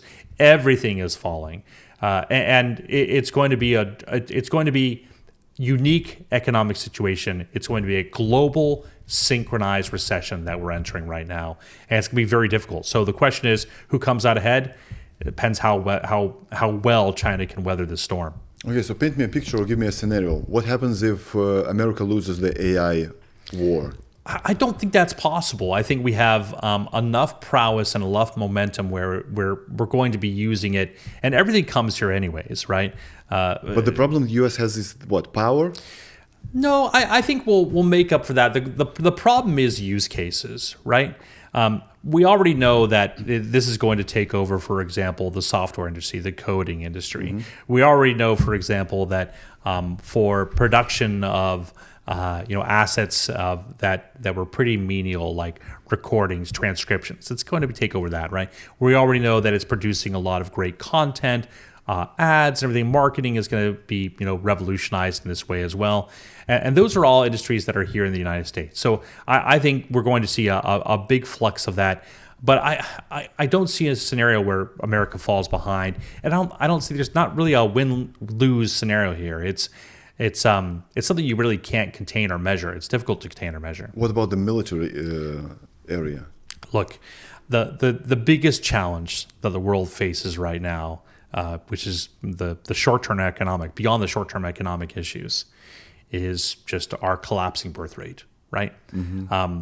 There are no people, right? You go to Italy, by 2075, I think it is, maybe 2050, maybe it's even earlier, 75% of Italians will have no aunts, no uncles, no brothers, no sisters, because they're not having kids, right? Mm-hmm. And you look over in China, their population is decreasing. Japan is a perfect case scenario where they have no immigration to speak of, and their population is collapsing.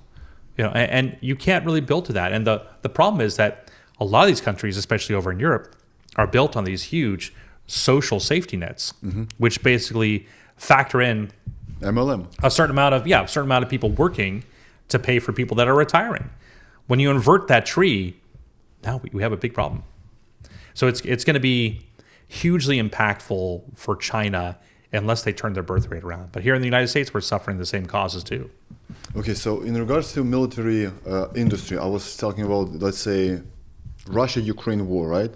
This war, I want to say, is all about the drones, because we've never seen this before. You can fly a few $100 a drone and collapse a small building, or you can get into a tank or something, right? So if you drive it with AI, if you're the leader in AI and you have those drones and the technologies, you can basically kind of win all the wars you want. I think it's going to be hugely impactful, but I think in the end, it's like, okay, you just want a war. Who are you going to populate the country with? Drones, right? I mean, you look at the average. Look at Russia and Ukraine. Okay, the average age of a soldier in World War II for Russia or Germany was 21 years old. The average age now is 44 years old. Tiny little Yemen, right, in the Middle East, it will have a population which is about the size of like the state of Georgia here. It'll have a population larger than Russia before the end of the century. I mean, Russians are dying. I mean, people are they're not. This is a population that is going out of business, right? Correct. I mean, I think as much as Putin has a lot of boogeyman status, I don't think he's a threat to the rest of Europe because he has no manpower. You can't really run an entire war on. You could run it on drones in some way, but in a lot of ways, it's like, what are you going to do, right? You have no people to send that way. It's not the threat that it was in World War II and even during the Cold War. And I think that's part of the big problem is that the only people having kids around here are, frankly, Muslims and myself, Mormons. So Russians have a big problem, right? So even if they can't even take over a small country like Ukraine, right, which has been devastated for 3.5 years, yeah. So it means they can't take over France or Germany or NATO. And I really do question whether Putin has total aspirations for all those anyways. Yeah, but he made a draft in 2022, 6 months after the war started. Yeah, but he had the draft. Yeah, but the problem is like, who is he drafting, right? The youngsters. Yeah, one that he drafted. Right, but there's the average age still is like 45 years old in his military. Older now since all the youngsters are dying off. So this is not a formidable army. And I think that's the whole thing I'm thinking about. What impact will AI have on the military? I think you're right. It'll have an exponential impact in the automation of war, but in the end, it's like, what are you fighting for if you can't even repopulate, right? But even if you don't want the war, right? Let's say America does not want war with Iran or China or Russia. Well, it doesn't say that those countries do not want to have a war with America. Yeah, well, that's why I'm saying you have to skate where the puck is, because I think the threat is still in the Middle East, right? In the Middle East, we have populations with the birth rate in these countries is 3 or 4%.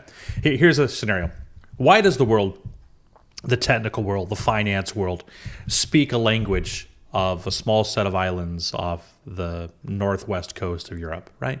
Why do they speak English, right? It's because in the 1850s, England was the first to conquer infant mortality. Up until that point, and this is from a book, Mark Stein, called America Alone, one of the best books I've ever read. He notes, for example, that up until that point, you had a lot of kids, and a lot of them died before they were any of use to you, right? Because the doctors are over there going through cadavers, going through the medical school, and then going to give birth without washing their hands, right? That was a short version. But then they realized, oh, you know what? Maybe we should wash our hands more. And all of a sudden, the birth rate, the mortality rate fell for infant mortality, and the birth rate went through the skyrocket.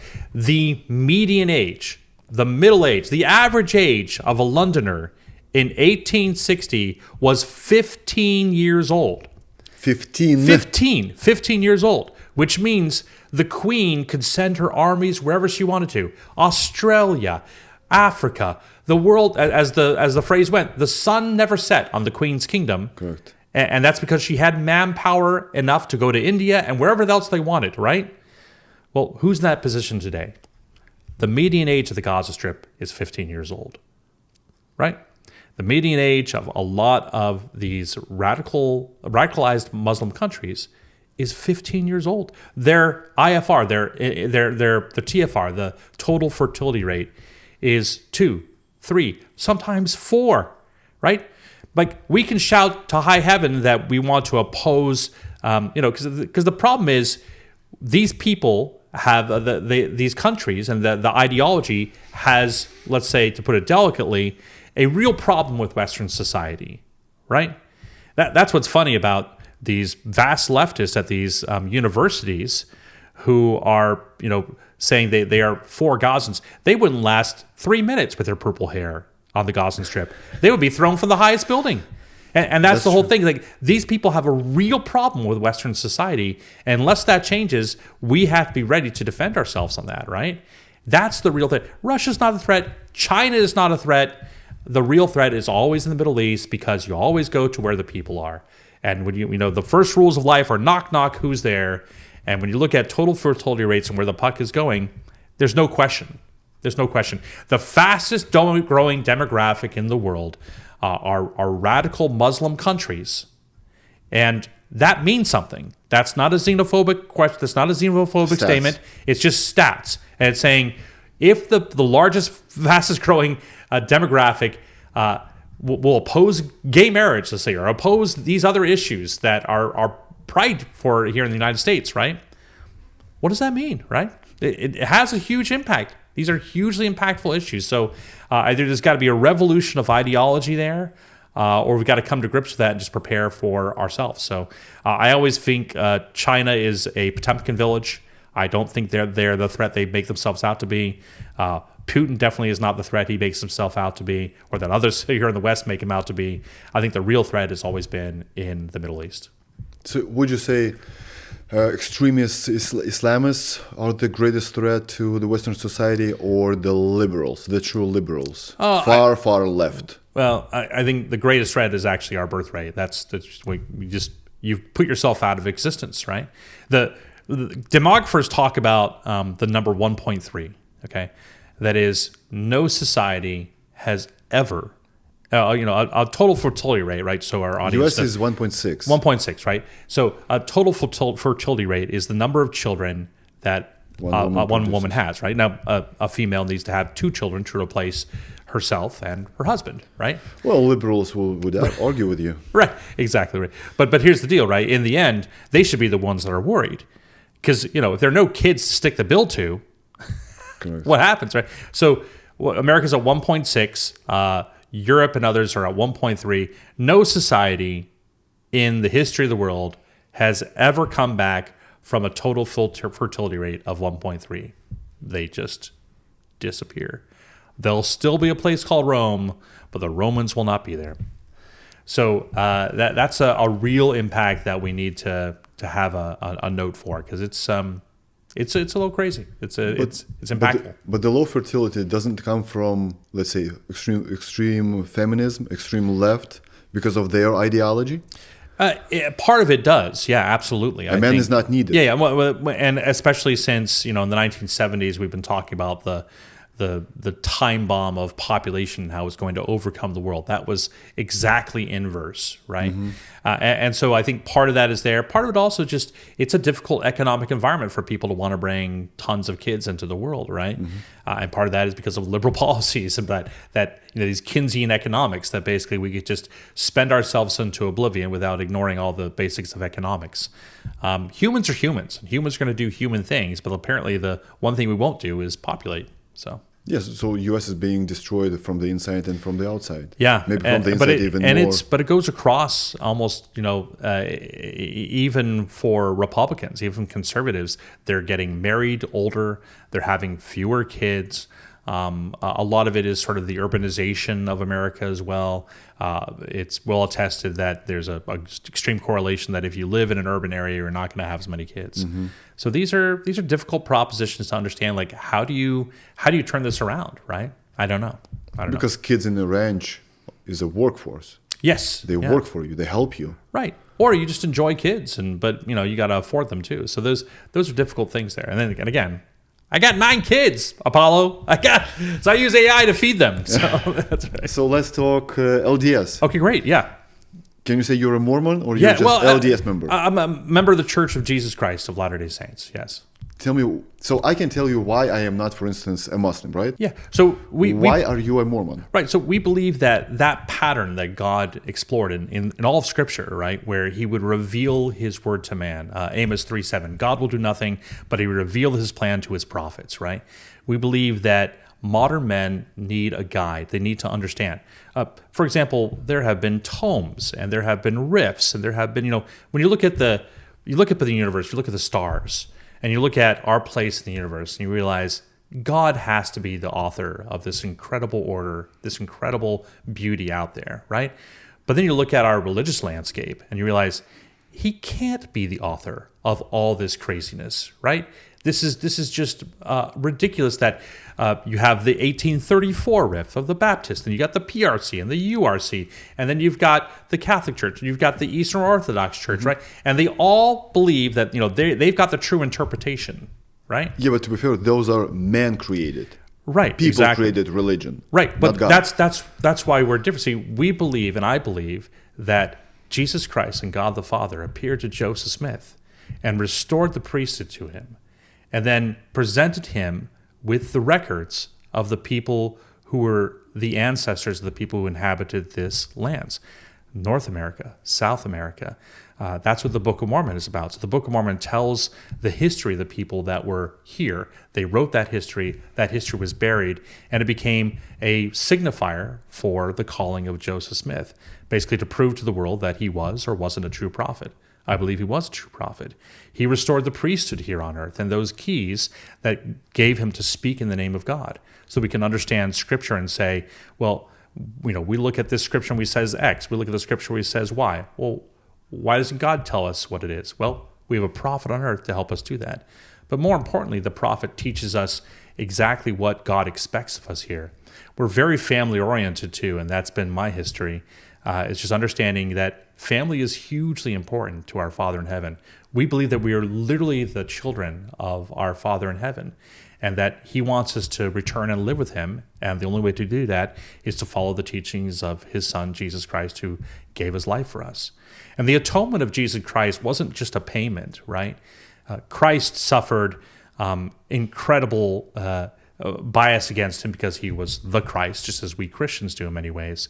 Christ suffered because he was human and because he bled, right? And he bled and died, and as we understand from the accounts we have, that he suffered more than any man in the Garden of Gethsemane and on the cross, right?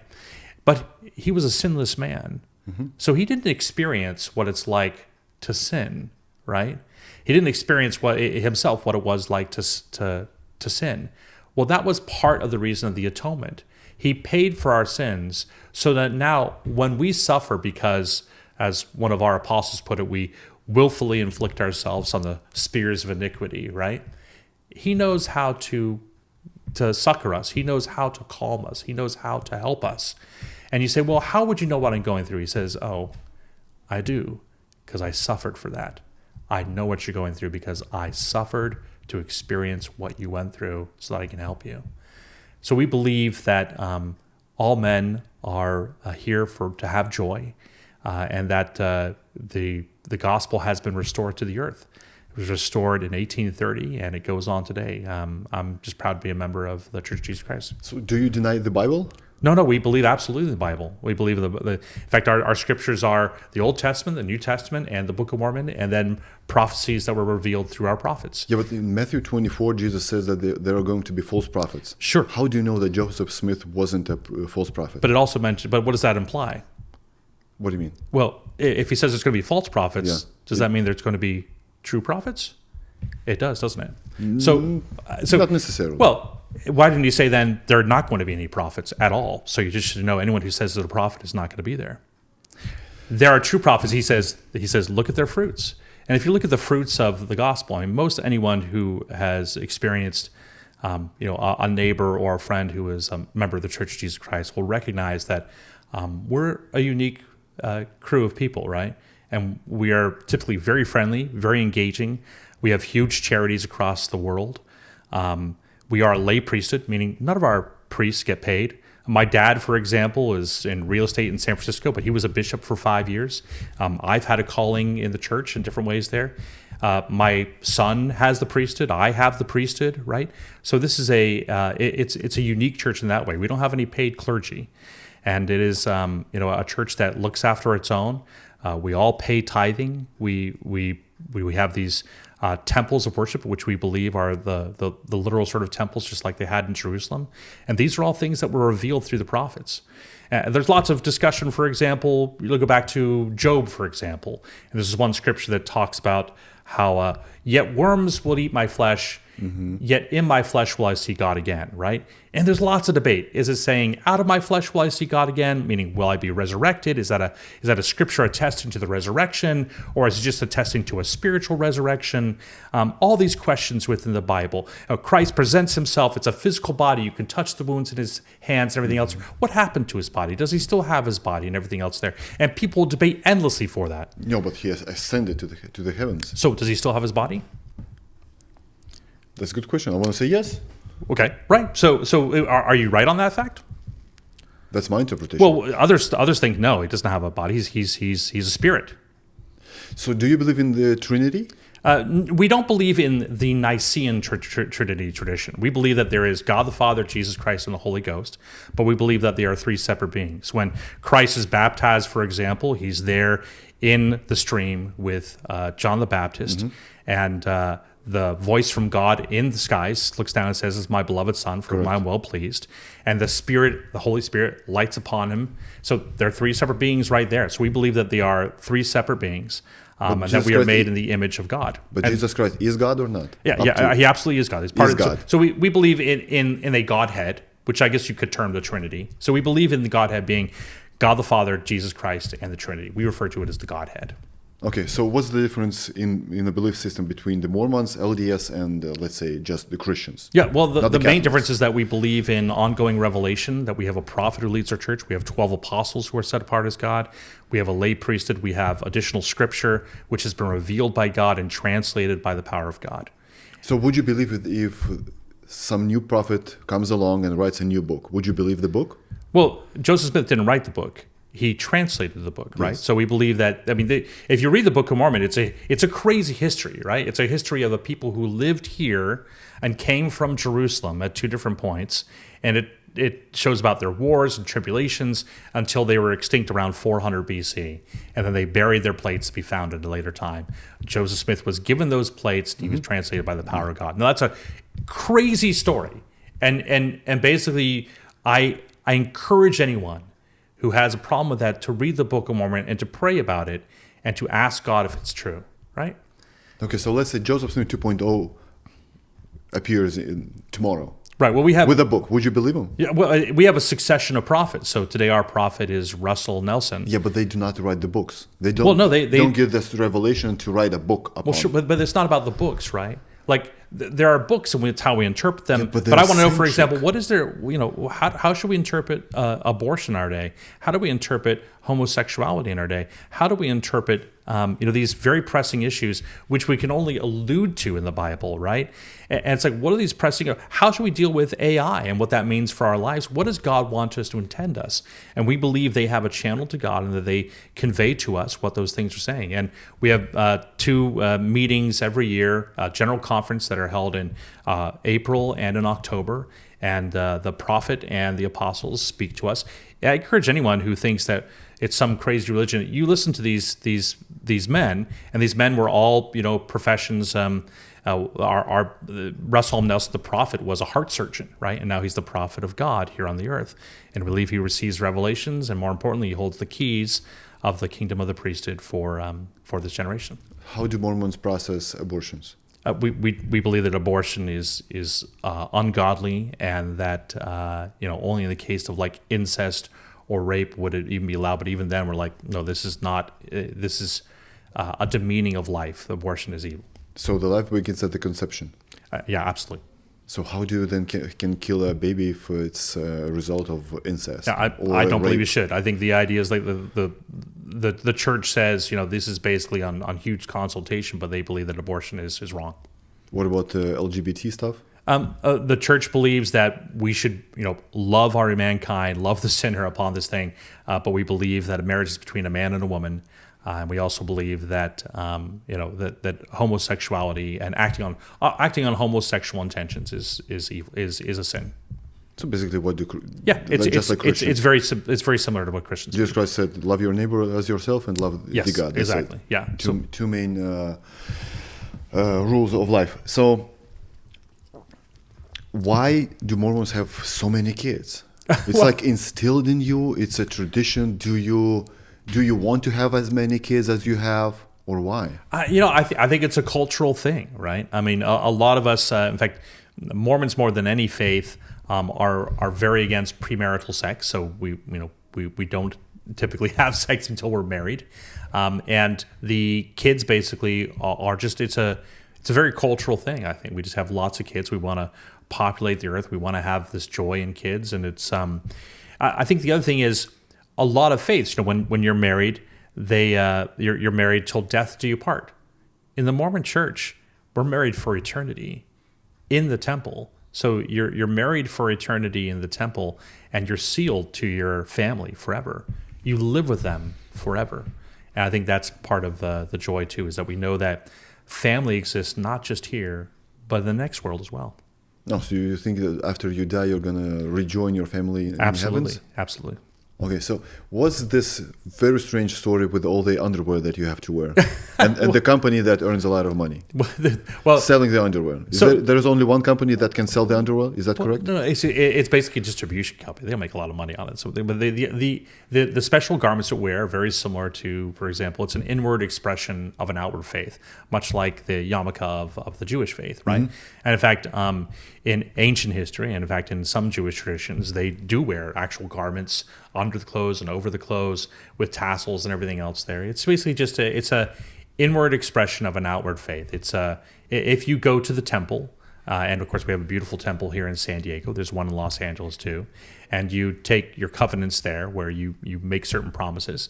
Then it basically becomes we wear them. They're just basically just an undershirt and underwear there that it reminds you on a daily basis that you have something holy that you're wearing, and that it becomes a reminder that you have it. Yeah, very just much like this. Yeah, just like and that. And you have to wear this underwear all the time. Well, you're encouraged to. Yeah, 24/7. No, I mean I don't wear it swimming or anything else. No, okay. When I work out, I don't wear them. Of course not. No, just wear them during daily life. I wear my garments as a reminder. Okay, so how do you view other religions? Oh well, we believe that there are many faiths that have elements of great truth to them.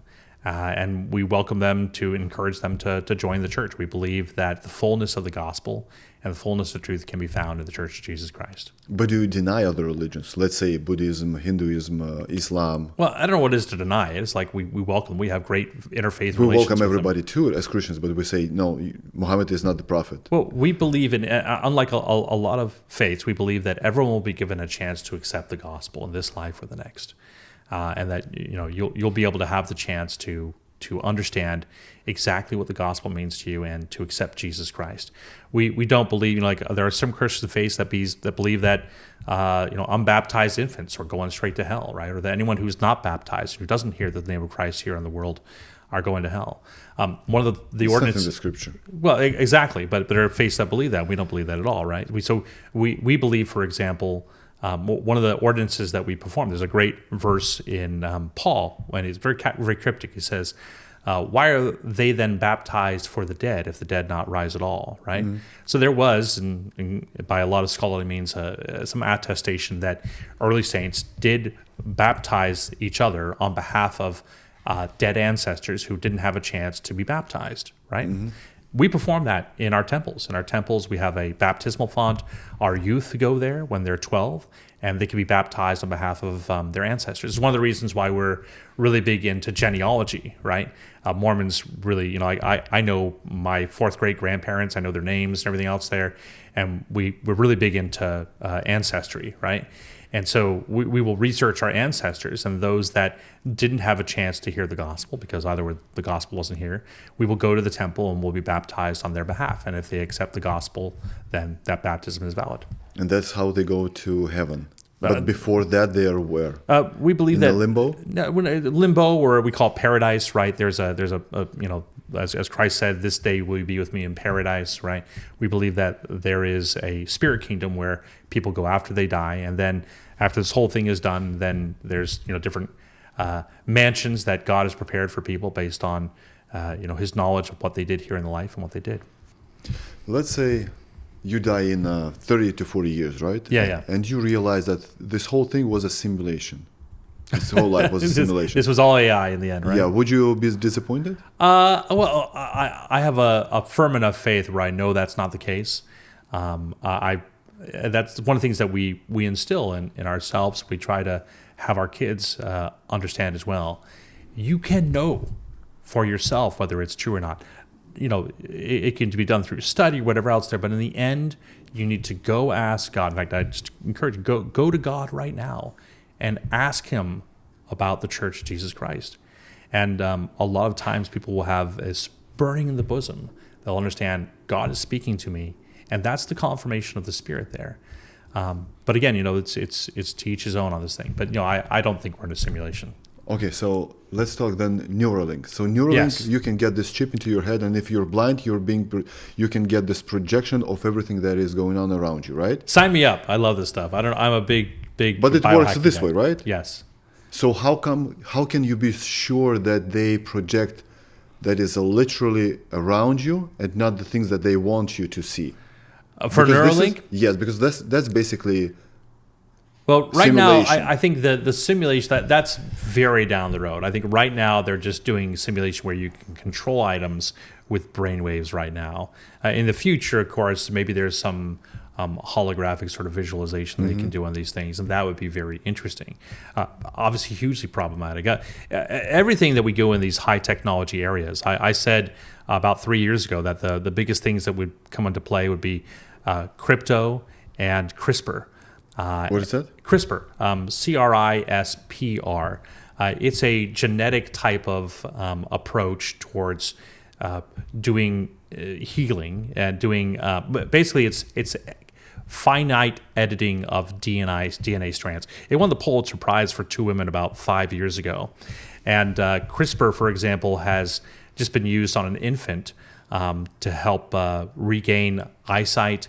It's been used in many instances to help genetic diseases, but it also has some problematic things. In China, they've been using CRISPR to make Super soldiers? but close. Dogs, super dogs.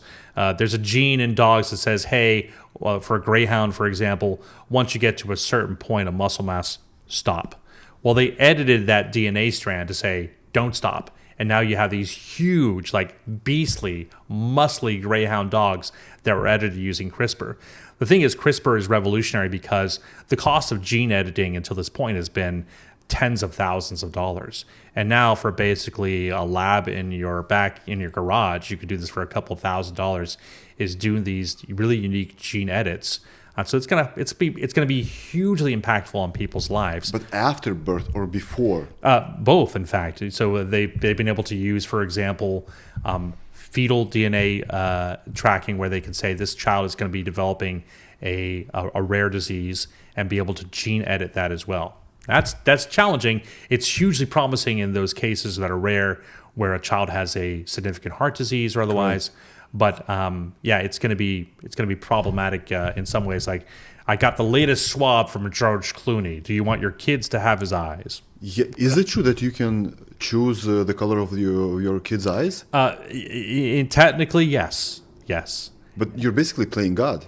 You are in many ways, right? Are you okay with this? I think it has huge implications, and we are way behind on the legalities of what needs to be put in place there. So it's hugely impactful. CRISPR is going to have a huge impact. So are you good with this as a man of God? I'm not good with that. No, I think basically you should use CRISPR in ways that can prolong people's lives and help with diseases.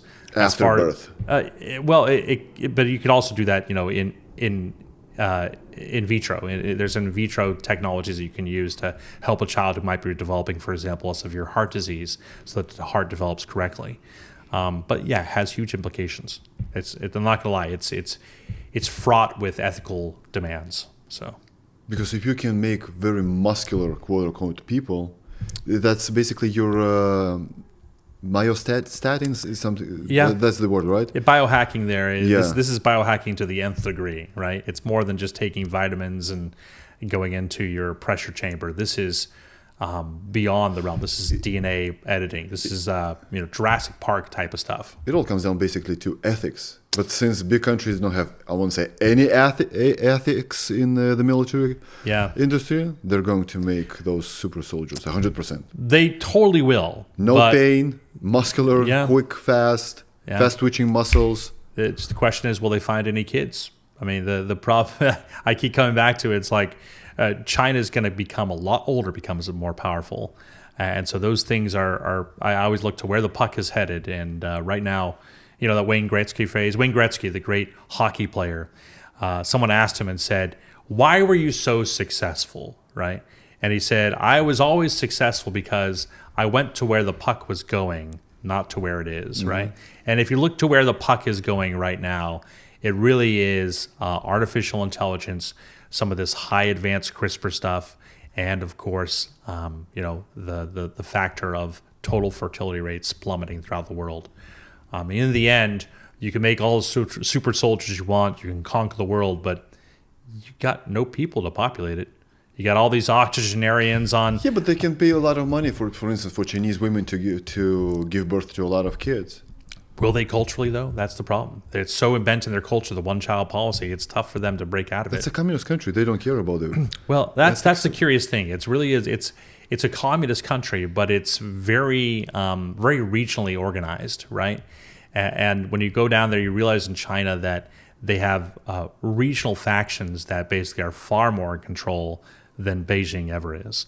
And when it comes down to it, culturally, they can't rid themselves of the one-child policy. They can demand all they want, but right now that's not happening. What would you say right now is the population of China?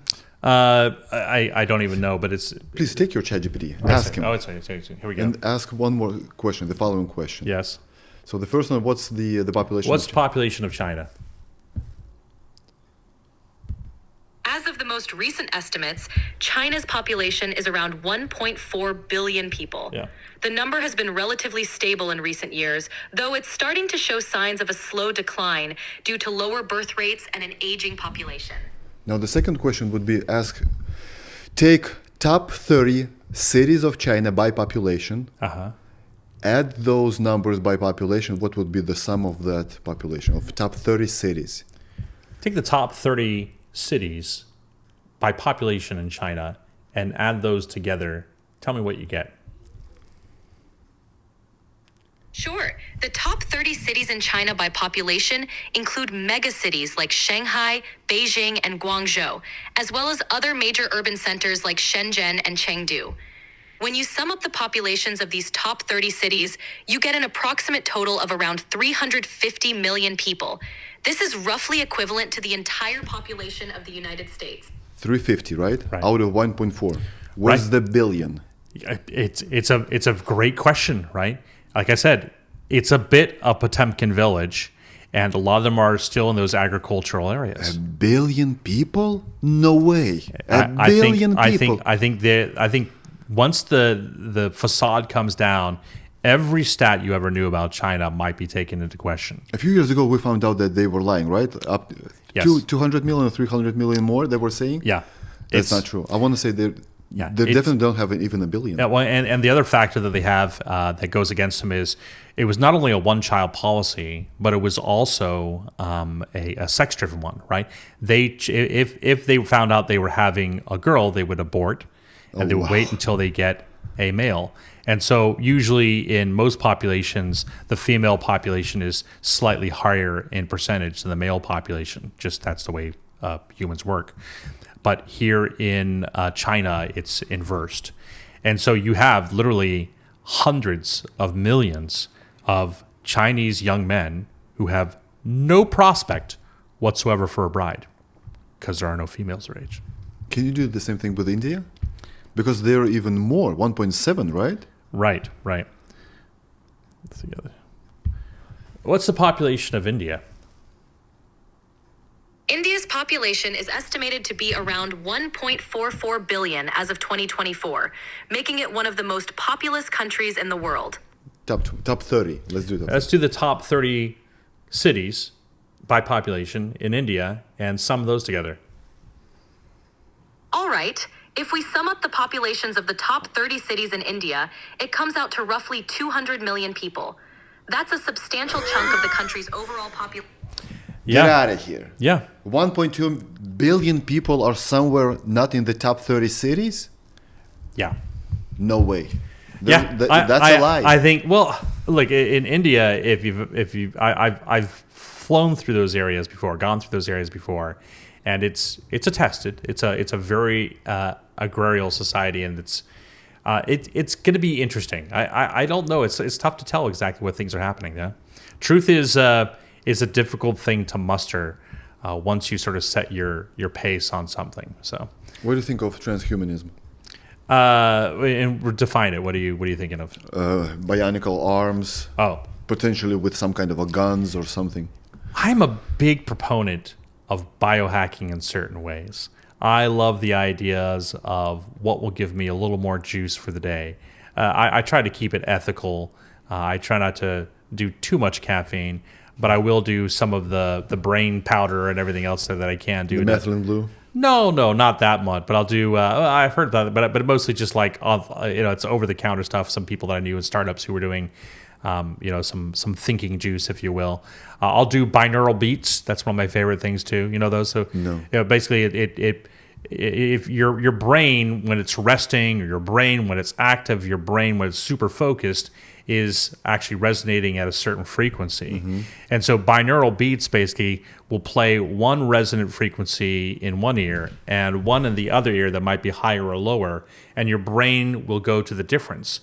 So if you wanted some, this is like sleep music, right? Mm-hmm. The way sleep music works is it tries to send those type of frequencies so that your brain will get to the resting point of the frequency. But if you want it hyper-focused, it'll do a different route. Mm-hmm. So I love that sort of, anything I can do along those lines is great. And it does its job. Oh yeah, like if I'm in the morning, I'll put on my binaural beats app, and I'll just say focus, super focus, and you can hear it going, it just kind of whirs into the computer there, but into your headphones. For how long? Huh? For how long? 15 minutes it goes there. I'll do it while I'm working, but you will notice the impact it has immensely. Breathing, I'm big on breathing. I'm big on supplements and different things I can do there too. I need to do better on working out. But I got 9 kids. When am I going to do that? But what about the let's say chips, vision sight, like an eagle, with the help of the chip, bionic arms? Let's do it.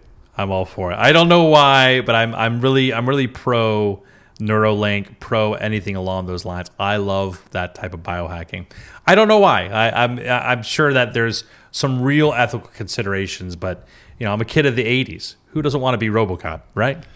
That was a great movie, the first one. That was, right? I would say, I would call it even almost a masterpiece. That's right. The drama. Yes. Especially the scene when it's shown how his family is being killed. It's like, right. It touches your heart. Yeah, no, they did a good job with that film. I love those type of sci-fi films, right? So I don't know. Maybe I'm just a child of the 80s and I love the tech on that realm, but well, we'll see. If it came down to replacing my arm, no. But my dad's got poor eyesight. I don't know if that's genetic or not. So I'm like, oh, let's try something. So, what has to happen so you can become fearful of AI? I would say I'd have to see an adoption of it that had an event impact. Right now, the only things that really scare me are just the sort of tests that are out there. But again, like those are just sort of programmed in. They basically say, "Here AI, scare me," right? Mm-hmm. And it comes back and it scares them. And so I have to see an impact where it has type of a matrix or some type of sci-fi apocalyptic scenario there. Maybe that's too late then, but I don't necessarily fear it because I think in the end it is still very human controlled in certain instances. Now you let it go, we'll see what happens, but I think the scenarios are overwrought. I think it's very much overwrought, just like Y2K was. Okay, so the last question on the podcast is always the same. Let's have two assumptions with you. Assumption number one is President of the United States of America is the most powerful human being on planet Earth.